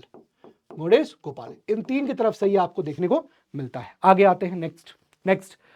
तो इसको स्टॉप करने के लिए ब्रिटिश ने क्या किया, had to adopt a policy of binding down the hereditary chieftains of Bundelkhand. तो जो बुंदेलखंड के चीफ थे उनको यहाँ खत्म करना था, उनको यहाँ फाइनली खत्म करना था, वो किया इन्होंने by a series of contractual obligations, जिसको बोलते हैं इकरारनामा। तो इकरारनामा जो है यहाँ पर क्या किया, साइन करवा लिया, ये कॉन्ट्रेक्चुअल ऑब्लिगेशन यहाँ पर साइन करवा लिए। क्लियर, आगे आते हैं next. Parla Kemedi outbreak 1813 to 1834, सिंपल है, ये आपका वेस्टर्न बॉर्डर पे है of Ganjam district, again now in Orissa हो गया। Witness resistance from the zamindars and rajas, कितनी बार वही जमींदार वही राजाज, अब यहाँ पर ये रिवोल्ट हुआ, ठीक है। फिर एक और लिख लेना, ऐड कर लेना, ठीक है। जब कंपनी ने एक्वायर किया गंजम को, तो यहाँ पर Narayan Deo was the Raja of Parlakhemundi, ठीक है, whose resistance forced the British to dispatch an army under colonel Peach. तो बेसिकली यहाँ पर जब अंग्रेजों ने इसको कैप्चर कर लिया, किसको, गंजम को, तो गंजम को जब कैप्चर किया तो नारायण देव ने इस पर विद्रोह कर दिया, ठीक है। राजा ऑफ परलिका मेडी था, ही बेसिकली क्या किया, उसने रेजिस्ट किया अंग्रेजों को, और अंग्रेजों ने फिर अपनी एक आर्मी डिस्पैच कर दी अंडर कर्नल पीच साहब ने नारायण देव को यहाँ पर डिफीट कर दिया 1768 में, और गजपति देव को, जो कि लड़का था नारायण का, उसको यहाँ पर प्रोक्लेम कर दिया जमींदार।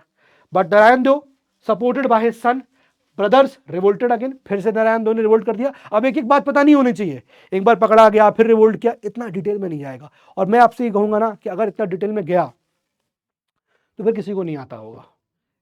सवाल सही करोगे तो 2 ही नंबर मिलने हैं, लेकिन ऐसा मत करना कि 2 नंबर के चक्कर में कहीं कंफ्यूज ना हो जाओ, क्योंकि इतना याद करोगे तो डेफिनेट सी बात है कंफ्यूज भी हो सकते हो। यूपीएससी इतना सीधा क्वेश्चन तो पूछेगा नहीं, पूछ लिया याद आ गया तो वेल एंड गुड, लेकिन बहुत ज़्यादा ओवर एम्फेसाइज मत करना कि भाई हमें याद करना है, चैलेंज करने लग जाओ, ये सब मुझे याद हो गया, पता चला सवाल ही नहीं आया उस साल। तो कोई ऐसा आपको यहाँ पर नहीं दिखाना है अपने आप को कि मैं एकदम बाहुबली हूँ, मुझे सब याद हो गया, नहीं, that's not to be done. अगर इतना टफ सवाल आएगा तो कोई नहीं कर पाएगा, वहां पर बात बराबरी हो जाएगी, चाहे वो सवाल पेपर में हो या ना हो। कोई अगर तुक्केबाजी करेगा भी तो घाटे में ही जाएगा, नेगेटिव ज्यादा होने के चांसेस है, ठीक है। तो बस ये कहानी है, यहाँ पर ज्यादा कुछ कहानी है नहीं। आगे आते हैं, कच्छ या फिर कच्छ रेबेलियन, इसमें क्या हुआ, सिंपल सा है, देखिए एक ट्रीटी साइन हुई थी यहाँ पर ब्रिटिश और महाराजा भरमाल 2 की, ठीक है, इन दोनों की भी ट्रीटी साइन हुई थी कच्छ की, ठीक है, जिसके हिसाब से by which power was vested in the throne, raja Bharmal 2 को यहाँ पर राजा पावर जो है वो दे दी गई थी, ठीक है। There was however a power struggle between the maharaja and the group of chieftains. अब महाराजा और जो चीफ्स थे उनके बीच में पावर स्ट्रगल चली, लड़ाई चली, अंग्रेजों को मौका चाहिए, अंग्रेजों ने यहाँ पर क्या किया, इंटरफेरेंस करना शुरू कर दिया, उनको मौका चाहिए, है ना। चीफिटियंस रेंज्ड ऑन हिज साइड, अब जो चीफ थे वो किसके साइड चले गए, महाराजा की तरफ चले गए। देखो राजा भरमाल 2 रेज्ड अरब, अब राजा भारमाल टू जो है वो अरब्स को रेस कर रहा है और अफ्रीकन ट्रूप्स को रेस कर रहा है with the firm intention of removing the British from his territory.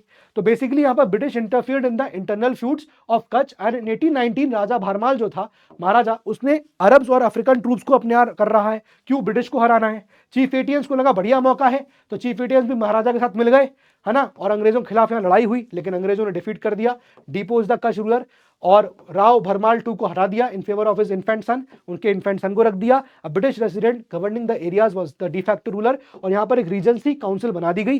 Regency council जो है अब इस कच्छ के एरिया को गवर्न करेगी। तो जो पहले महाराजा कर रहा था, अब एक ब्रिटिश का रेसिडेंट होगा, है ना, जो कि रीजेंसी काउंसिल को यहाँ पर क्या करेगा, उसकी मदद से कच्छ को गवर्न करेगा। एडमिनिस्ट्रेटिव इनोवेशन, अब यही सब कहानी है। देखो भरमाल टू को फिर से क्या करेंगे, रिवर्स कर देंगे। देखो हुआ क्या, एडमिनिस्ट्रेटिव इनोवेशन, यानी कि ये जो आपका रीजेंसी काउंसिल बना, ये जो रीजेंसी काउंसिल है, और रीजेंसी काउंसिल पे क्या हो रहा है, कौन बैठा हुआ है, एक ब्रिटिश रेसिडेंट बैठा हुआ है, ठीक है ना। उसने यहाँ क्या किया, बहुत excessive land assessment caused deep resentment, यानी कि बहुत ज्यादा उसने अगेन रेवेन्यू निकालना चाहा। Some of the chieftains continued the rebellion, अभी भी कुछ चीफ्स थे महाराजा भरमाल सिंह के बाद भी वो कंटिन्यू कर रहे हैं। The news of the British reverse in Burma, अब बर्मा में ये खबर आई, बर्मा वॉर में, कि ब्रिटिश थोड़ा पीछे हट गए हैं, यानी कि कमजोर पड़ गए हैं। ऐसे में यहां पर क्या हुआ, इन चीफ्स के पास फिर एक मौका आया कि भैया ब्रिटिश कमजोर चल रहे हैं, चलो एक काम करते हैं, रिवोल्ट कर देते हैं, ठीक है। और उन्होंने डिमांड किया कि भारमाल टू को रिस्टोर किया जाए। अल्टीमेटली आप देखोगे कि ब्रिटिश को थोड़ी कॉन्सिलेटरी पॉलिसी फॉलो करनी पड़ी और थोड़ी बहुत बातें जो है इन लोगों की माननी पड़ी, ठीक है ना। ये चीज यहां पर होती है। आगे आइए, बरेली में क्या हुआ। अब देखो मैं आपको कहूंगा ना, बरेली वाला प्लीज पढ़ लीजिए, गो थ्रू करिएगा। यहां पर देखिए इमीडिएट कॉज क्या है, सिंपल, यूपी का area, time period. Immediate cause क्या है, यूसर्ज of the imposition of police tax which aroused the burning indignation of the citizens। Police tax लग गया था, and that was the reason basically for the आपका ये जो रिवोल्ट होता है, ठीक है ना। अब इशू क्या हुआ, इशू बिकेम रिलीजियस, कब रिलीजियस हो गया, जब Mufti Mohammad Aiwaz venerated old man gave a petition to the magistrate of the town in March 1816, ठीक है, एक पिटीशन डाला यहाँ पर मजिस्ट्रेट ऑफ द टाउन को। सिचुएशन तब खराब हो गई when the police while collecting tax injured a woman, अब एक वुमेन को यहाँ पर मार दिया, इंजर कर दिया इनफैक्ट, है ना। इसमें ब्लडी स्कफल में, यानी खून खराबे में, between the followers of Mufti and the police, एक यहाँ पर ब्लडी स्कफल हुआ, खून खराबा हुआ।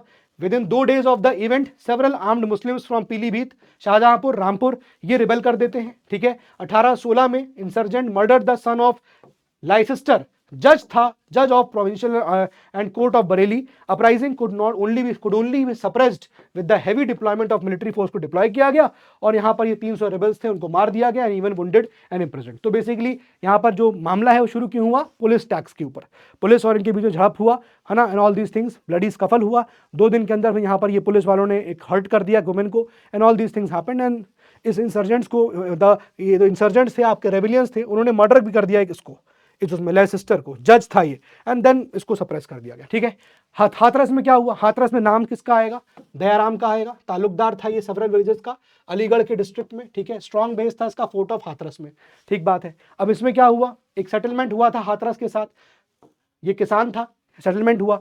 सेटलमेंट होने के बाद भी काफी हाई रेवेन्यूज की डिमांड हो रही थी। दयाराम भाई साहब ने क्या किया, फेल टू पे द एरियर्स नहीं पे कर पाया, टैक्स नहीं, रेवेन्यू पे नहीं कर पाया। अल्टीमेटली क्या करेंगे, सीधी बात है, लड़ाई हो गई और हॉस्टिलिटी राइज हुई, तो जाहिर सी बात है कि यहाँ पर क्या होगा, रिबेल होगा, रिवोल्ट होगा, और यहाँ पर रिवोल्ट हुआ, अल्टीमेटली उसको सप्रेस कर दिया जाएगा। अभी एक एक करके स्टेप लिखा है, फिर बड़ा ब्रेवली फॉट किया और 15 दिन ऐसा हुआ, फिर एस्केप किया, ये सब याद नहीं करना है, बस नाम कौन यहाँ पर रूलर है, ठीक है। पढ़ लीजिएगा प्लीज इसको, और कुछ भी नहीं है। ये तो मेरे ख्याल से ये आपका पैका वाला यहाँ पर आ गया है। ओहो, पैका वाले 2 स्लाइड्स हैं, मैं काम करता हूं उसको ऊपर ले जाता हूं। You guys please go through it, okay.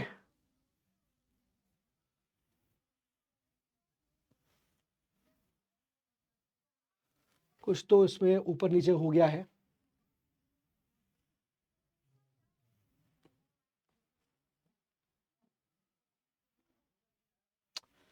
There is some sort of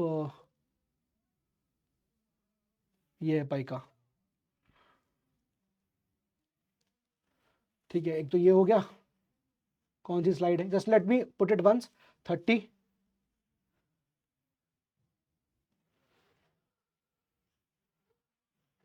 ठीक है। तो एक बार गो थ्रू करिएगा आप। इसमें जो नाम इंपॉर्टेंट था पैका में, वो बख्शी जगबंधु का था, Bakshi Jagabandhu Vidyadhar had been the military chief of the forces of raja of Khurda, इसके यहाँ पर फोर्सेस थे, बस आपको नाम पता होना चाहिए, ठीक है। और आखिरी में with the active support of Mukund Dev the last raja of Khurda जो था, इन्होंने यहाँ पर आवाज उठाई। Bakhshi Jagabandhu Vidyadhar led a sundry army of paikas forcing the East India Company forces to retreat, the rebellion came to be known as Paika rebellion, ठीक है। तो बस सिंपल सी कहानी है, रीजन अगर आपको पैका का पता ही चल गया, स्टार्टिंग में बता दिया गया था, ये कहानी और थी जो यहाँ पर बताई नहीं गई, तब एक एक करके आपको पता होना जरूरी नहीं है, ठीक है। चलिए इसको आप गो थ्रू कर लीजिएगा प्लीज।